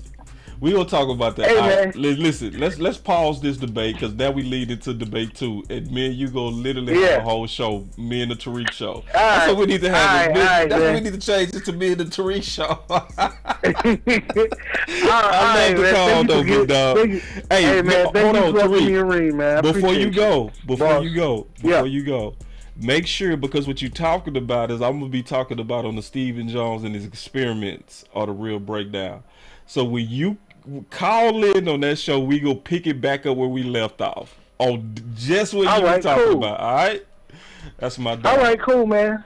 Peace, Cowboy Nation. We gonna be all right. We gonna be all right. Appreciate it, man. Wonderful call by the big homie Tariq, man. So, all right. So, hey, my boy, Life Crazy. What's your area code? Because I might call you, bro. I see some calls here. I keep the phone line open. But y'all, tell me your area code, Life's Crazy. So then, if you already called, then I'll call you. BossCowboySports. Hello? Hey, boss, this Life Crazy right here. Gotcha. Look, all I gotta say is this right here, quick. Okay, so everybody, I put the wee woo, because everybody wants to put this hype on running back, wide receiver. Look, I'm all for O-line right now. I still believe in Zeke and Pollard at a discount price. They both need to understand they're barely going to have, split carries, maybe 13, 14 reps between each other. So I'm all for them taking a pay cut. Yeah. Me personally, like Tariq said, I want to beef up this O-line. Look at the Eagles and the Chiefs. Look what they had. They had good offensive line and defensive line. I'm all for this offensive line. And do not resign Schultz whack ass. That's all I gotta say. That was just my time. Appreciate it, Life Crazy. I'm glad you got in. That's the homie, man. Good to hear y'all voices. I'm hearing a lot of y'all voices, man. It's dope that I be seeing y'all in the chat. Then I hear y'all voices. And I agree with everything he said. I really feel like both Tony and Zeke gonna need to take a haircut. It's unfortunate, but Tony Pollard honestly got hurt at the wrong time, y'all. And if the Dallas Cowboys set the market with him on running back, which would be crazy, you're not even sure if he's going to be who he was. You don't even know. So it would just be a bad opinion. You know what I'm saying? Just bad to me to pay Tony Pollard and Zeke top market contracts. Zeke also similar to where the timing of his knee injury, he played through it, he was a warrior, he tough as nails, but the timing also leaving the Cowboys uncertain about your future in health. And I keep seeing a lot of people talk about these young running backs. We just did a draft show about the running backs. So I'm going to tell y'all something. And I'm going to come back and I'm going to prove this before we draft. I'm going to prove this. These running backs, they're blocking. It's a deep draft in terms of running. It's a bad draft in terms of run blocking. So when you're trying to look for a replacement for Zeke, right?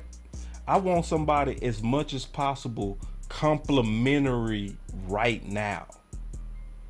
Because if I'm going to get rid of Zeke, who gave me 12 touchdowns on a bad knee, I want me 12 or 13 touchdowns from my rookie. Because he's supposed to be the fresh leg guy, right? And I want to be able to know that my $50 million quarterback can sit in that pocket too and know he gonna be okay. And my running back not gonna get ran through. And I'm telling y'all, I got a lot of film. Because I already watched these guys and these running backs in terms of their run ability. Now I'm to the point to where I'm double checking the work. And I'm double checking the whole skill set now. So now I'm going back looking at how these guys blocking. And I'm telling y'all, I'm not capping. It's womp. It's bad. It's a lot of whiffing going on, and it's a lot of whiffing going on with the top backs.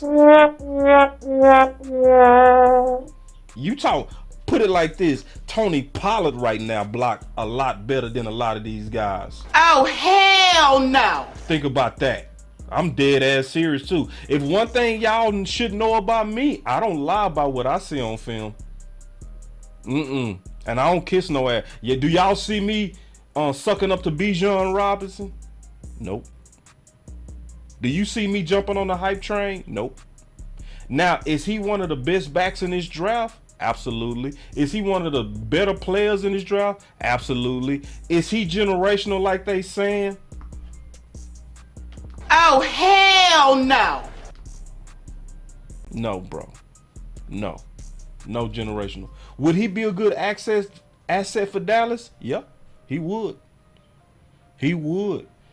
Does he run the ball like we saw with other running backs that was devalued like Taylor? No, bro. Taylor college tape was way better than Bijan Robinson, bro. I'm telling you that right now. Yeah. Telling you that right now. Breece Hall too. And I'm going to do a breakdown. I'm going to show you that by the film, dog. Yeah. You know what I'm saying? So anyway. So here we go. So let me get back to this content real quick.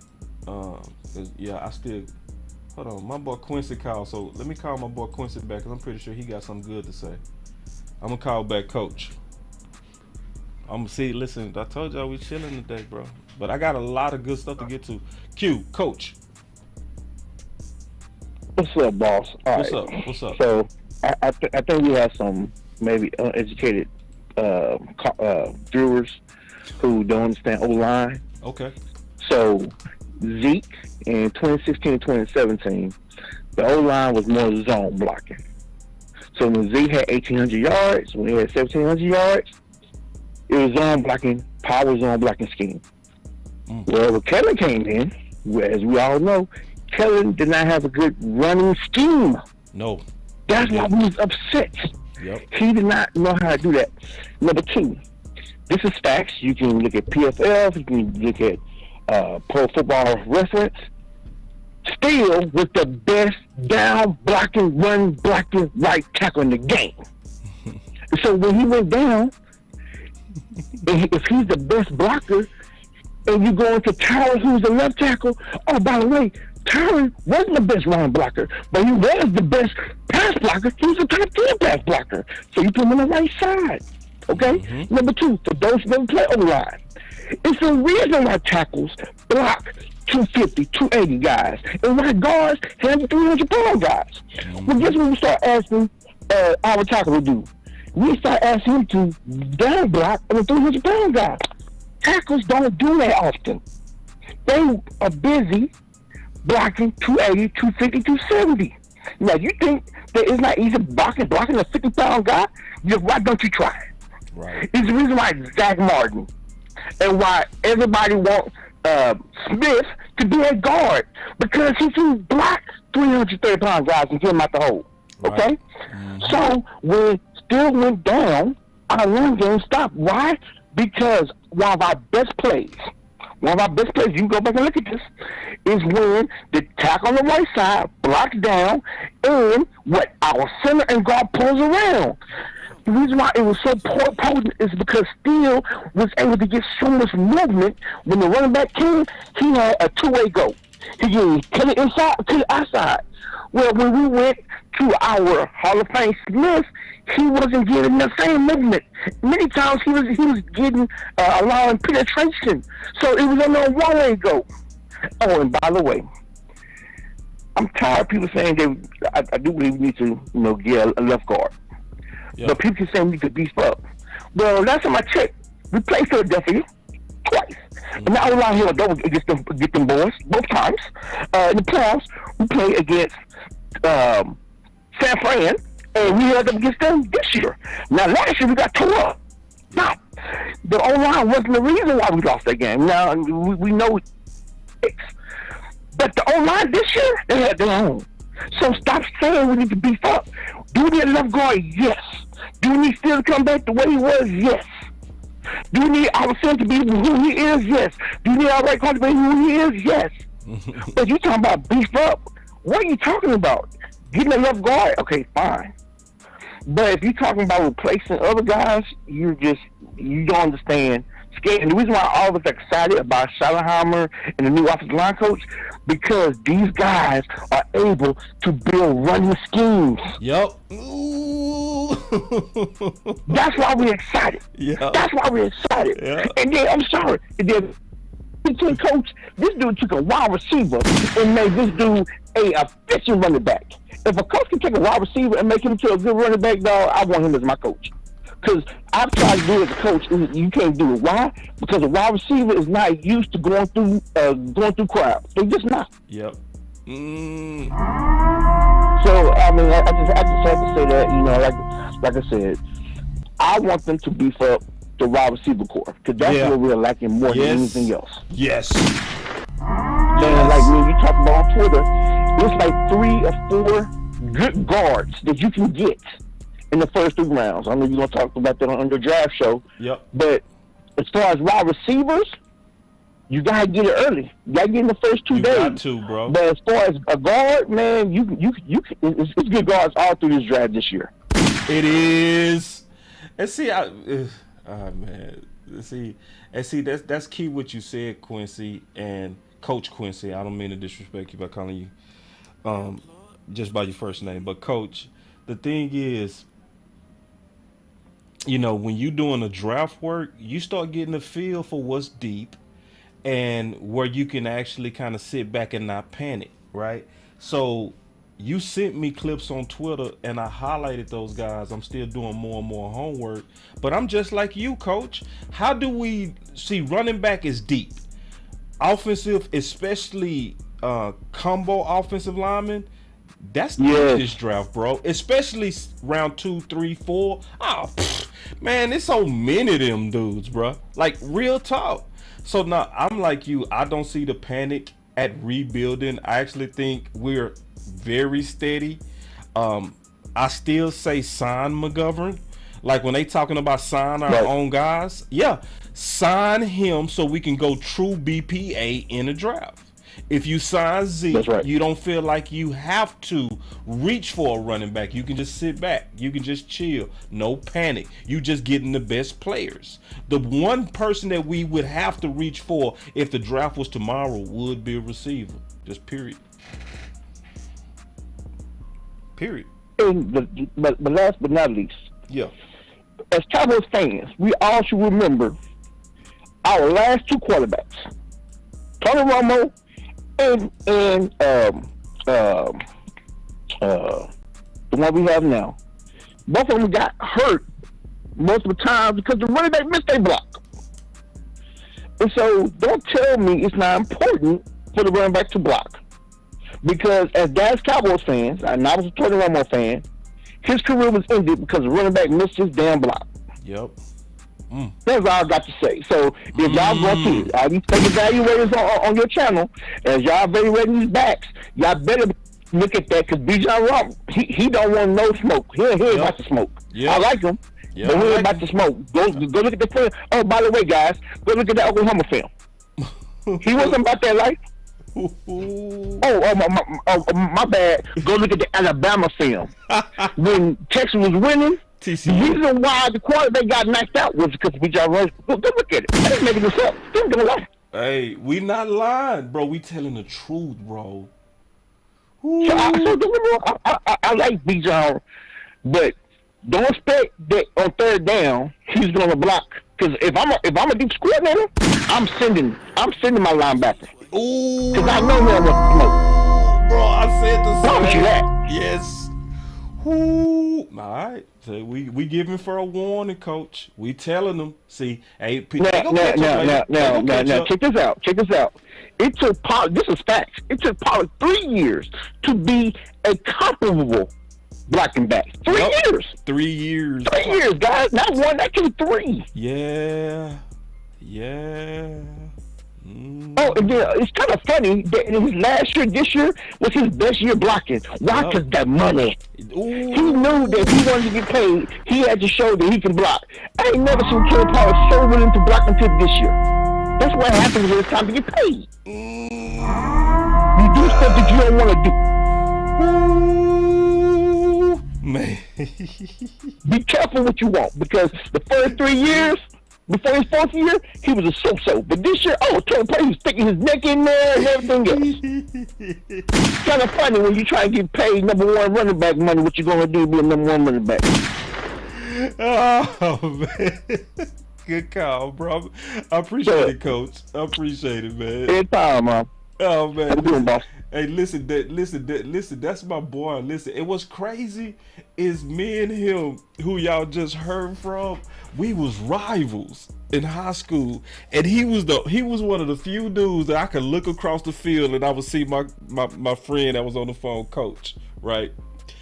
Coach, because what was crazy is during the day we would go to the same engineering high school, but then we would split off into our rival schools in the evening. It was crazy. And he would be the only dude that I would be looking over at him, playing him play center. He plays center for Kimball High. I went to Dallas Carter, and I'm talking about hated each other. I never could hate my homie. I never could. I would look over and I would be like, that's my dog. Because it was like, how can I hate somebody that I'm actually in school with in the mornings? Like, and I would actually be like, damn, that's the homie. Like, right now I'm supposed to hate him. I couldn't hate him. But everybody else on his team, I hated. Like, hated. Like, hated. Like, the worst hate. The worst hate. Trust me.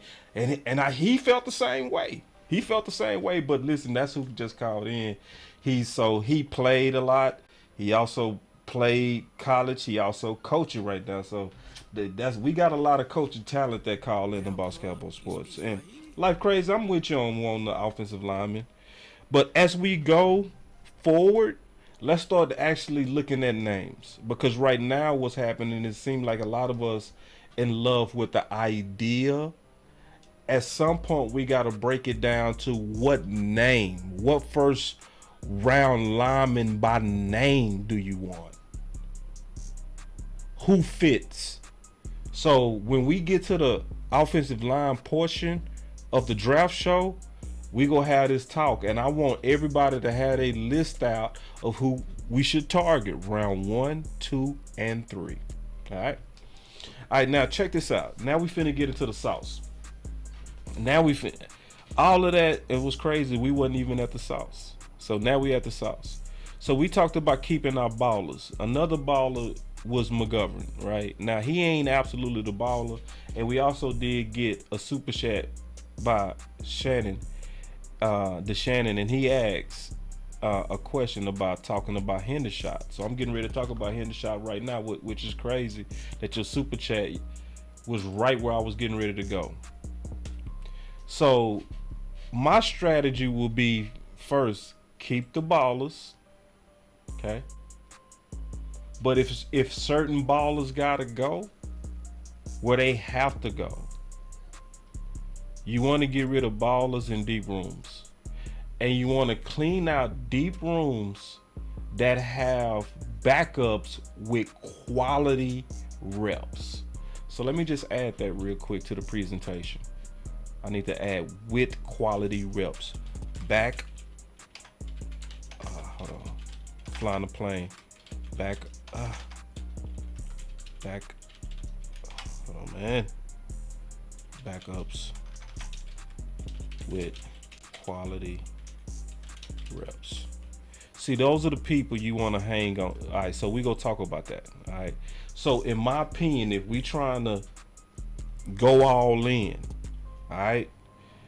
In my opinion, you want to keep all the people that's ballers, or that get you to where your team is talent-wise right around where you left off with San Fran. All right. And we talked about it. Keep your guys. Extend Dak. That's going to free up money.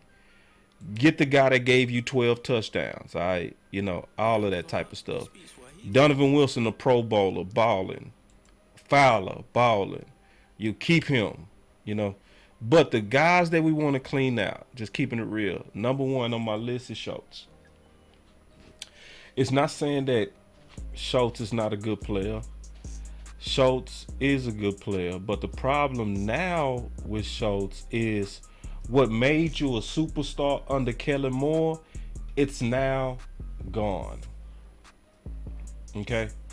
So I was talking to my partner today, and let's just kind of talk about this from common sense when we talking about cleaning out the deep rooms, okay? So Dak is excited as hell about 30% change in Cowboys offense. So what 30% do you think got eliminated out of the offense? Anybody want to take a guess? I'm going to be quiet. I want to see if y'all go guess. What 30% do you think got pulled out of the offense?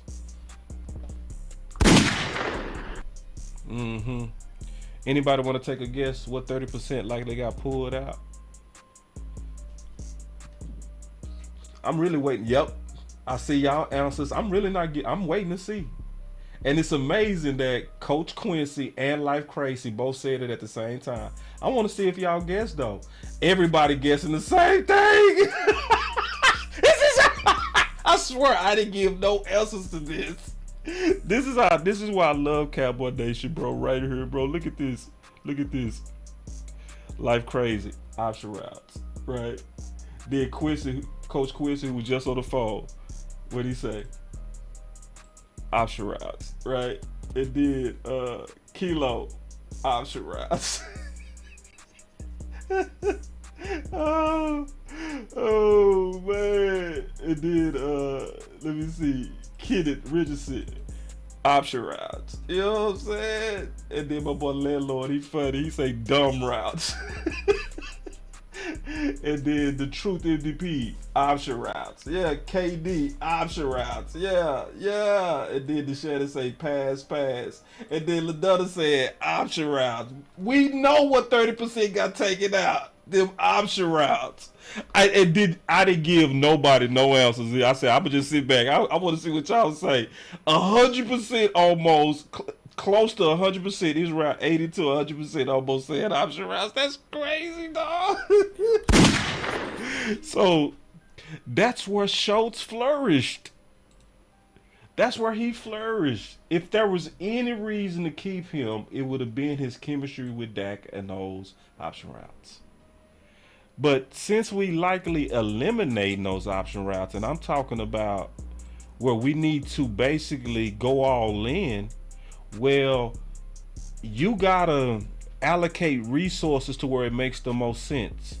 So now if you're not going to run option routes, which gave Schultz a major advantage, now the tight ends gotta win on athleticism and an ability to get open. Is that Schultz game? It was a reason why we called him Hot Pocket on this show, because he was the best in them option routes finding them pockets. But them days are over, dog. And so remember, my criteria is also clean out deep rooms, and you want to look also in deep rooms with backups with quality reps. Well, to the Shannon's point, the Shannon's left a super chat and he said, boss, what about Hendershot? Well, the Shannon, you already in my presentation. The Shannon, you were just ahead of me, my brother. That's all that happened. You was just ahead of me. You know what I'm saying? As I was already thinking what you put. You know what I'm saying? That this is a deep room.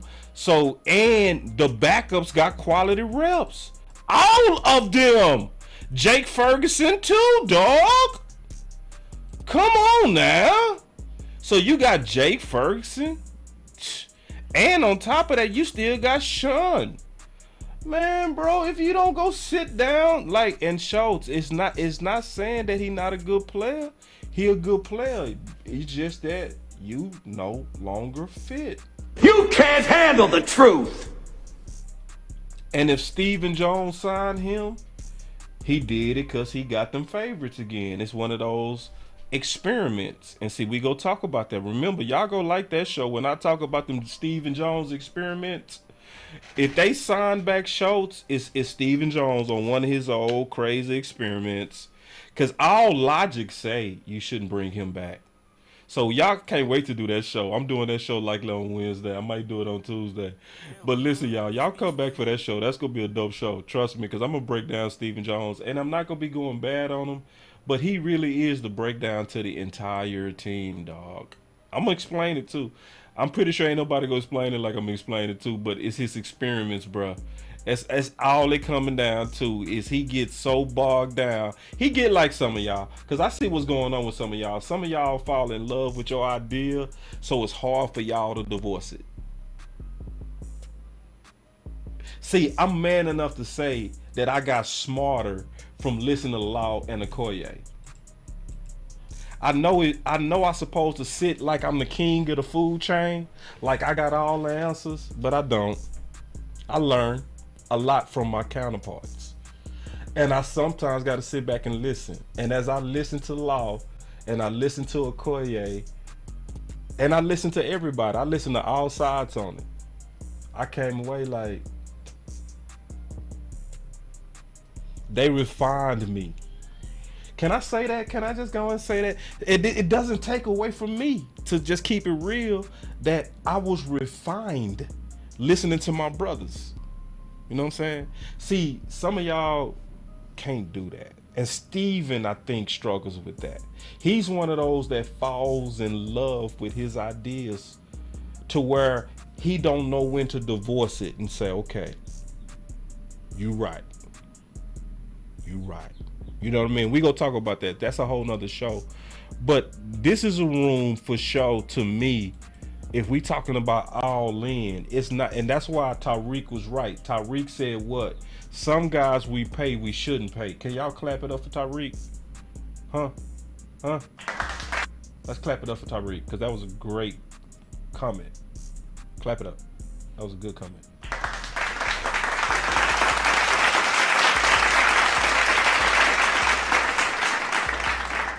You know what I'm saying? And so this is an example of what to look out for. Look out for Stephen Jones doing one of those experiments to where he go keep a guy that he shouldn't keep, and then he go let go of a guy that he shouldn't let go. Like, cause see, some of y'all got to be real careful, because this same thing also happened last year. We was all so focused on Amari that we let Schultz off the hook. See, that's what can happen with Zeke. Because, see, you can't tell me that in this current situation, right? You can't tell me right now that Zeke is not more important than Schultz. You can't tell me that. I'm just not even hearing it. It's no. Not all, no. All right, so another deep room, right? And we just keeping it real. I'm just keeping it real. Where they have quality backups, but you have an opportunity to sometimes forsake paying your own guys, but you can still yet come out better. Because remember we said Dallas All In is about retaining their own guys. And they do need to retain their ballers. All right, so we talking about that. So the next deep room to where it can be some casualties, let's talk about it. Let's keep it real. I hate to say it, but Jordan Lewis likely gonna be the odd man out. The room is just honestly too deep. It's too deep, bro. Just being honest. It don't mean he not a good player, but just like Tyreek said, when you go look at the current state of our roster, right? And you go look at the amount of young players that have some good reps. And then on top of that, Anthony Brown was injured early. And if we talking about going all in, I would want him back. Because likely he gonna have a real good price because he coming off an Achilles. I would want him back at a cheap price. Yeah, that hurts the case for Jordan Lewis. It does. Because, yes, for most of their careers, Jordan Lewis did play better for the first parts. But right around the last 2 years, Anthony Brown stepped up. He started making more plays than my homie. And when that happened, and you the bottom of a deep room, yeah, I would even go with Anthony Brown over Jordan Lewis right now. Just keeping it real, you know? And then on top of that, you got Kelvin Joseph. You can say what you want to say about him. You can hold whatever judgment you want about him. But this is the issue. At least he got him a lot of reps. He got him some reps, a lot of special team reps. He was put on that field. You know, he got smoked some. He made some plays.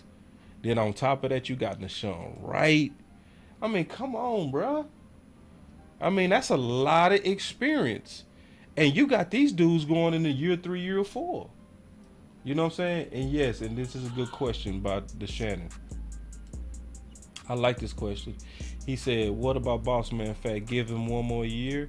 Absolutely. We gave Anthony Brown 6 bad years. If we gave Anthony Brown 6 bad years, I'm all the way for allowing Kelvin Josephs to get as many chances as you could afford him to, especially on a rookie contract. Yes, indeed. Just keeping it all the way real. That's just me, though. Some of y'all disagree with that. I don't really care. I'm gonna just be honest. When it comes down to these rookies, some of them develop at different times. But I do know they got a lot of good reps, though. That's the key. My boy Rodney with the super chat said, Boss, elements of the West Coast offense, tight ends have to run block and then leak out simultaneously. Hendershot and Ferguson did it, but not Schultz. Exactly. Rodney, it's a whole lot of reasons to what Schultz should be gone, bro. Just keeping it real.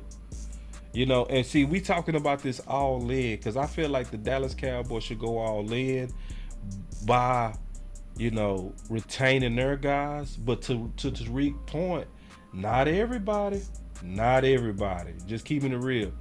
Like if it come down to it, some of these guys gotta go, and it don't mean they bad players. They just don't fit where we're going, or their potential allocation dollars could be aligned to somebody else. Just keeping it real. Ooh, see, Coach Quincy, he on it. Y'all better listen. See, Coach talking. He telling the truth. He said Byron Jones is not a ball until year 3. Yup. Same thing with Schultz. Schultz wasn't the ball until year 4. Schultz was garbage his first 2 years. I'm talking about hot garbage, trash. I'm talking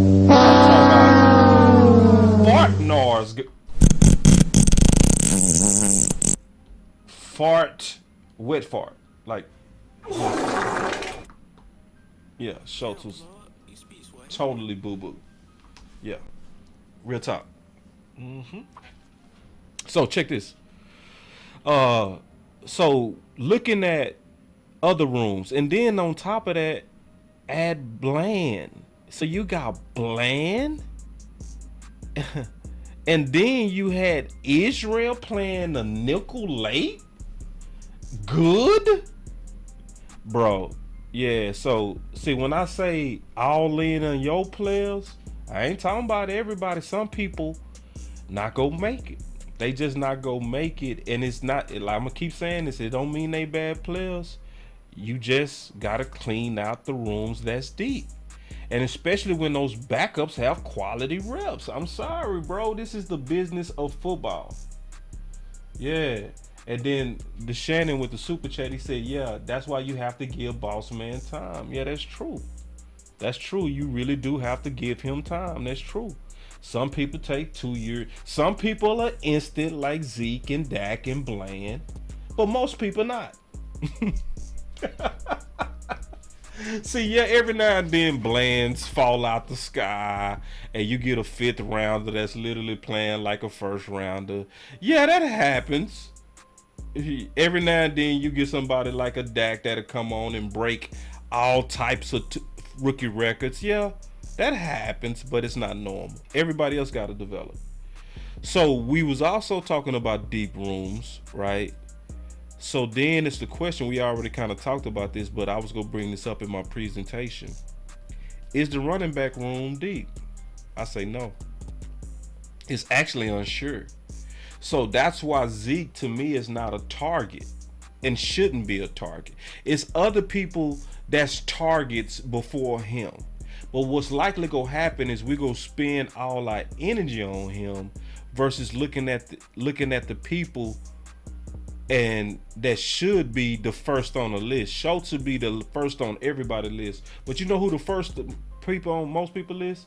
Yeah, it's Zeke. And it don't make sense for it to be Zeke. Like, and again, I already covered this. I'm gonna go over this. I'm gonna do a whole show on this, but I'm gonna just touch it for right now. All right.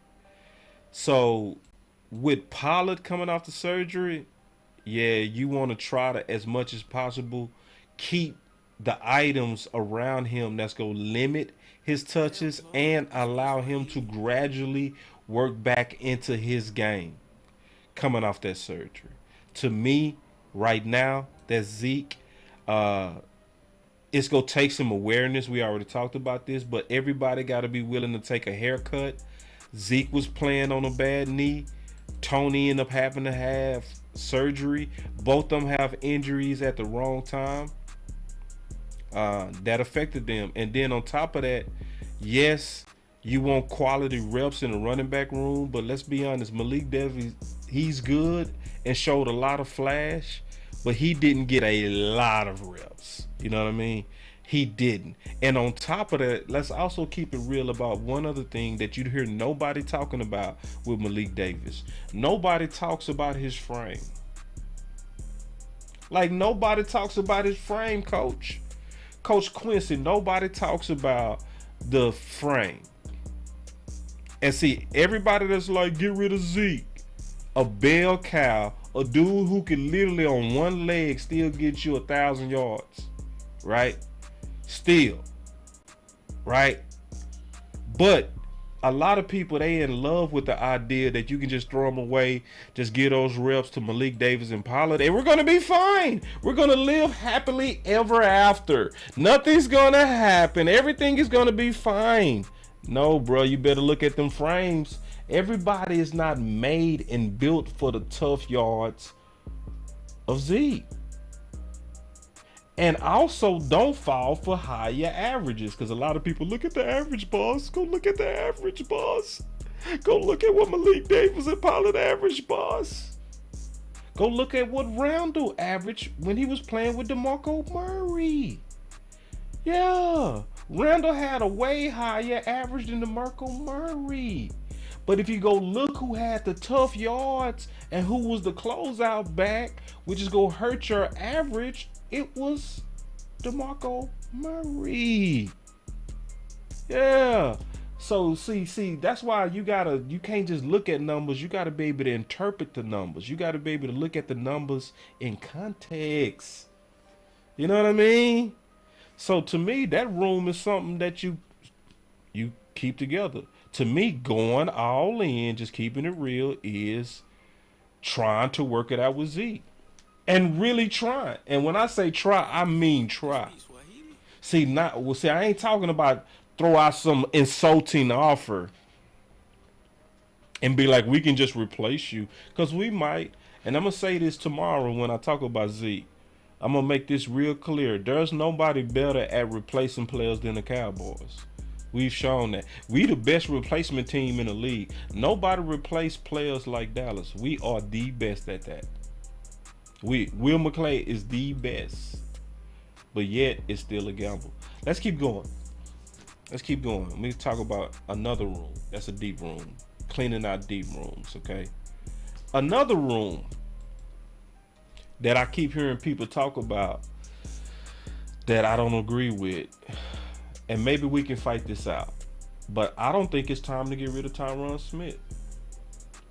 I think he needs to be called to the principal's office for a haircut. Now, if he not willing to take no haircut, yeah, we need to look at letting him go.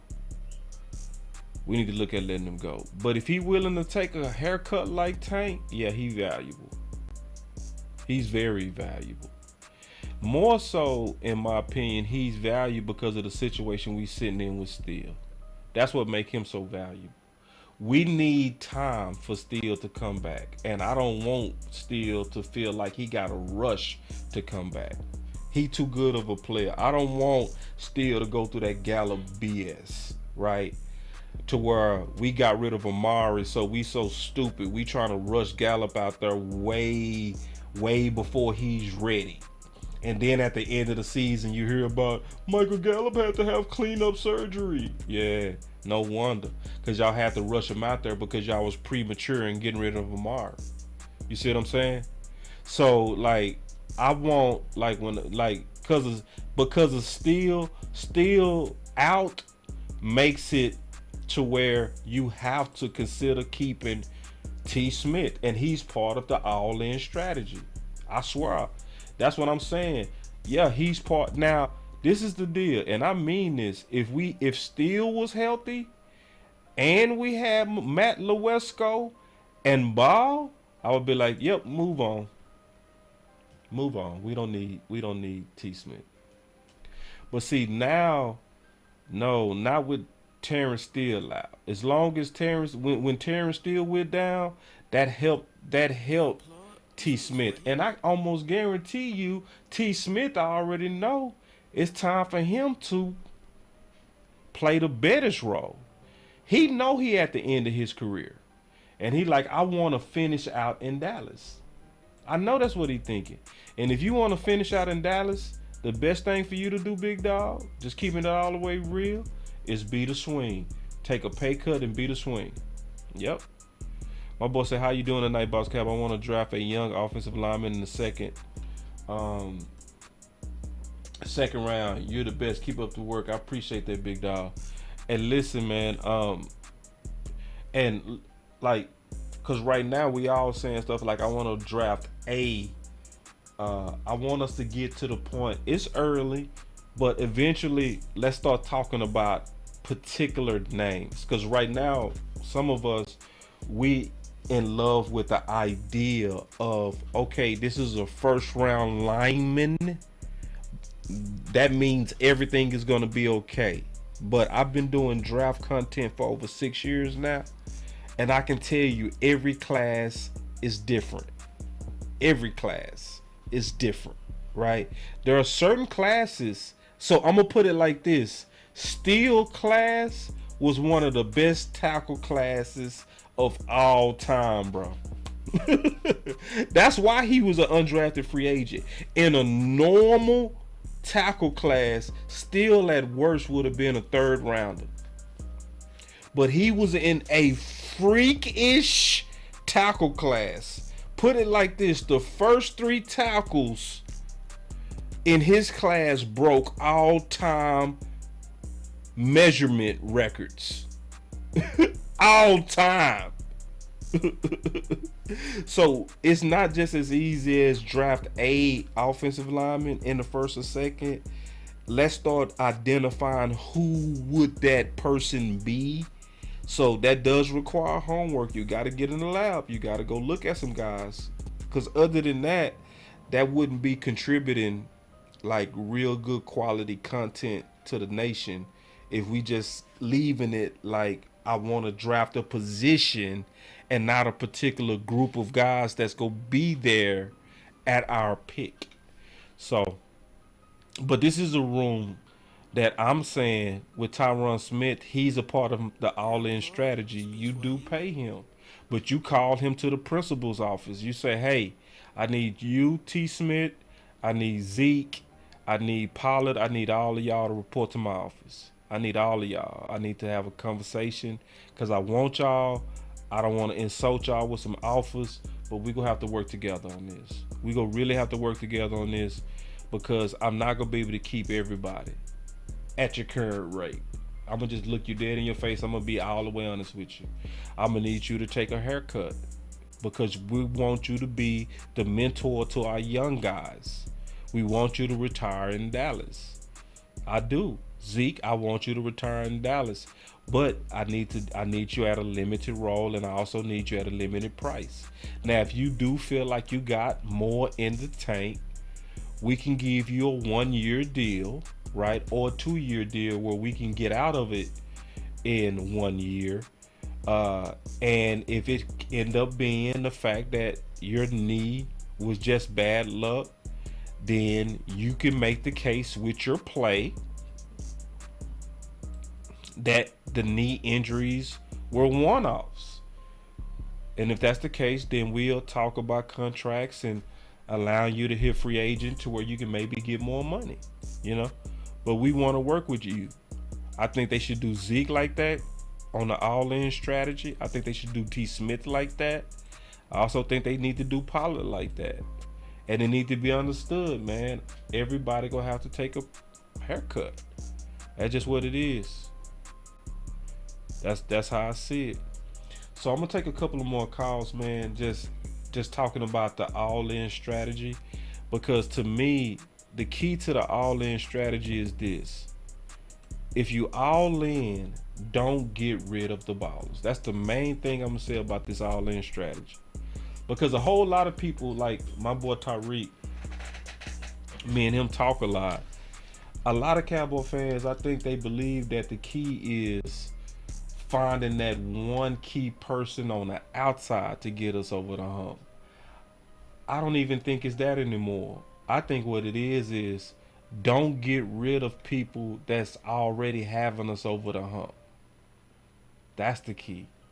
When you got Amari Cooper, who's already at a good price, don't get cute and creative. Don't start trying to figure out ways to get rid of him. Stop with the experiments, Steven. We gonna talk about that. You know what I mean? Stop with the experiments. You know what I mean? You know? So when you got Dez Bryant, don't be having these crazy visions about receiver by committee. Don't do that. You know what I'm saying? That's a bad idea. Yeah. And Matt, I know you got some names, because you know what? I was impressed with you, Matt, when I was watching, when we was in the draft show, because your running back list was my list. I know you doing some work, Matt. I saw you doing some work. And what's crazy is you could always tell who doing the work, because we end up all start seeing the same things, right? Because you heard a whole lot of people talking about Sean Tucker. Sean Tucker was on all of our lists as a sleeper, and we never talked before the show. Law had Sean Tucker. I had Sean Tucker out of Syracuse. All of us. Yeah. And then my boy Q with my boy Steve from TCU. Yeah. And he sent me the film. See, that's the thing about Quincy. Quincy go send you the film. Coach Q, he go send you the film. And then DeShannon said Paris Johnson. I like Paris Johnson too. And this is the thing. That's what I like, is we getting to the point to where we calling names. Because that's what's going to make the show even better, is we going to be talking about the names, but then we going to be showing you the film on these guys. We going to be showing you all of that. So y'all definitely stay with us. I ain't going nowhere yet, but I got some shows that's coming up I want y'all to, stay tuned for. So obviously today's show, we was talking about the Dallas Cowboys all in, and that it's different. But at the same time, I think they mess it up because they're all in, they get in their own way, right? Which they do. So, and just the all-in strategy, I do like the all-in strategy, the way they do it, because Tyreek said it best. I don't think nobody said it as good as Tyreek said it. Tyreek said the key thing is when, I think it was Tyreek that said this, but one of y'all called in today and said this, and it was perfect. He said the key is when you looking at us signing our guys, ask your question, would you feel happy if you was another team getting that acquisition? Would you feel good if you was another team getting that weapon? That was a real good comment. So we dealt with that today. Tomorrow I'm gonna go heavy into Ezekiel Elliott is still a major asset. So I'm gonna go deep into it. I'm gonna break it all the way down. And then I'm also be breaking down a lot of tape. I'm gonna be breaking down this week. Y'all gonna get a whole lot of videos this week on some of these draft candidates. So likely I'm gonna probably drop about 6 or 7 videos on some of these draft picks that we like, and just kind of getting us ready for draft season as well as free agency that's up and coming. So y'all get ready for that. We're gonna be dropping that. And then we're gonna be also doing this show on Stephen Jones and his experiments. So Keystone and we in talks about organizing some more content as well. That's up and coming. Y'all make sure y'all stay tuned for that. With my brother Keystone.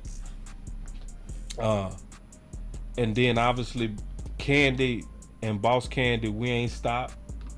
So we also organizing that as well. So going into the off season, me and Landlord have been in talks of trying to find a way for us to do shows, and getting our times to align so that we can do consistent shows. We go eventually figure out how to make that happen. Obviously Landlord and I, we got some real good chemistry, so I can't wait for that. Also, while I'm doing this, make sure y'all hit that like. But yeah, obviously that, and then West Coast and I, we in talks as well about some shows that we can make on a weekly basis. So I mean, this off season is exciting because I feel like we putting together a lot of the best. We are not as cliquish as a community as we used to be. Y'all saw me do a collab show with Space that was dope. I'm gonna be doing more and more shows with people that I've never done shows with, and I love doing that. Like, I didn't do that as much last year because I was too busy trying to grow this channel, but this channel is already kind of on autopilot at this point. And it's a lot of people I want to do shows with that I've never done shows with that I think that y'all want to see, just to be honest. Yeah, I know y'all want to see it. Like, some of the people that's out there is just real good when we collab. So I'm gonna do a lot more of those collabs this year. But y'all definitely keep your notifications on. Stay tuned to what's coming, because it's gonna be a dope week and it's gonna be a dope off season. We are also gearing up to have one of the dopest, hands down. Oh yeah, hold on real quick. See, yeah, and I'm beyond due for this, bro, to be all the way honest. My boy say, can you do a live with Cowboys fan talk? Bro, I'm so beyond late on doing that, bro. It's a damn shame that me and Rome don't do more. Like, real talk, bro. Like, me and but trust me, all it is we a phone call away. Me and Cole, like so many of us, bro. Yeah, but absolutely me and Rome need to do something. You know what I mean? And I need to get on the phone, and we just need to make it happen, and trust me, all that's happening is all of us daily are putting out our own content to where sometimes we just get so busy we don't pick up the phone with each other. That's all it is. But once we do, them collabs very natural. And that boy Rome, man, that dude on GOAT level. You know what I mean? That dude killing it. He one of the smartest, most humble dudes, and like in Rome style, I love Rome style because Rome, he don't ever to pretend to be more than what he is. He's authentic. He's very authentic in his presentation, man. I really appreciate how he does his content. And I like them type of guys because you gonna know where he coming from. I like them types where you know exactly where he's staying. He don't leave you no gray area. He tell you black and white. He speak his mind. He with the shits. Hold on real quick. Bring it real back. He be speaking his mind. That boy with the shit. Yeah, so we need to set up. I'm gonna set up something with Rome. We definitely do something. Me, Rome, and I want to do something with my Cowboys family. Eventually, I want to do something with other guys that I've never done content with. I see them. They kind of the old schools. They the old dudes in the game now, like maybe Foots or Joe Rogan. Like I saw them, and I even used to watch them a lot before I was actually even doing this. You know, it's just different people that I want to do content with that's in the community that y'all gonna see it happen this year, man. But more importantly, man, I'm gonna definitely rock with these people that we got natural chemistry. I ain't forcing nothing, you know what I'm saying? Me and Landlord got natural chemistry. Shit, I ain't never did nothing with Shango. Exactly. Like, Shango a legend in the game, bro. Like, me and Mark Holmes need to do something. And I talked to Mark Holmes. All, you know, I would, anytime I instant message him, he respond. You know what I'm saying? So yeah, it's a lot of love, you know, in the community. But this year I wanna see more collabs with Boss Cowboy Sports and a lot of the people in the community. But I'm just telling y'all though, I do have natural chemistry. Me and Jay Tug got natural chemistry. Landlord, we got natural chemistry. Me and Wes always had natural chemistry. Cole, we got natural chemistry. You know, me and Big Game James, very natural chemistry. Law, natural chemistry. No big U's, no little I's, no big egos. You know, so you know that's how we rock, man. But man, I love y'all. Y'all stay tuned. It's gonna be a very good week of content, man. We gonna break the bank this week, man, and we gonna keep giving y'all that juice, man. So it's Boss Cowboy Sports, where y'all voice matter. Y'all stay up. Much love and peace.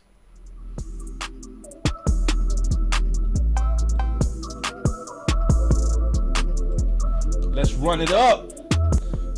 Boss Cowboy Sports, where your voice matters. Run it up, run it up. Another one. Let's go.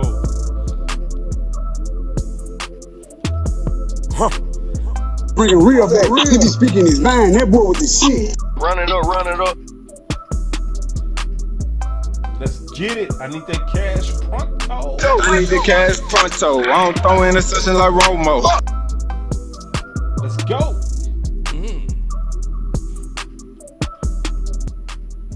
Boss Cowboy Sports. Bringing real back. He be speaking his mind. That boy with the shit. Another one.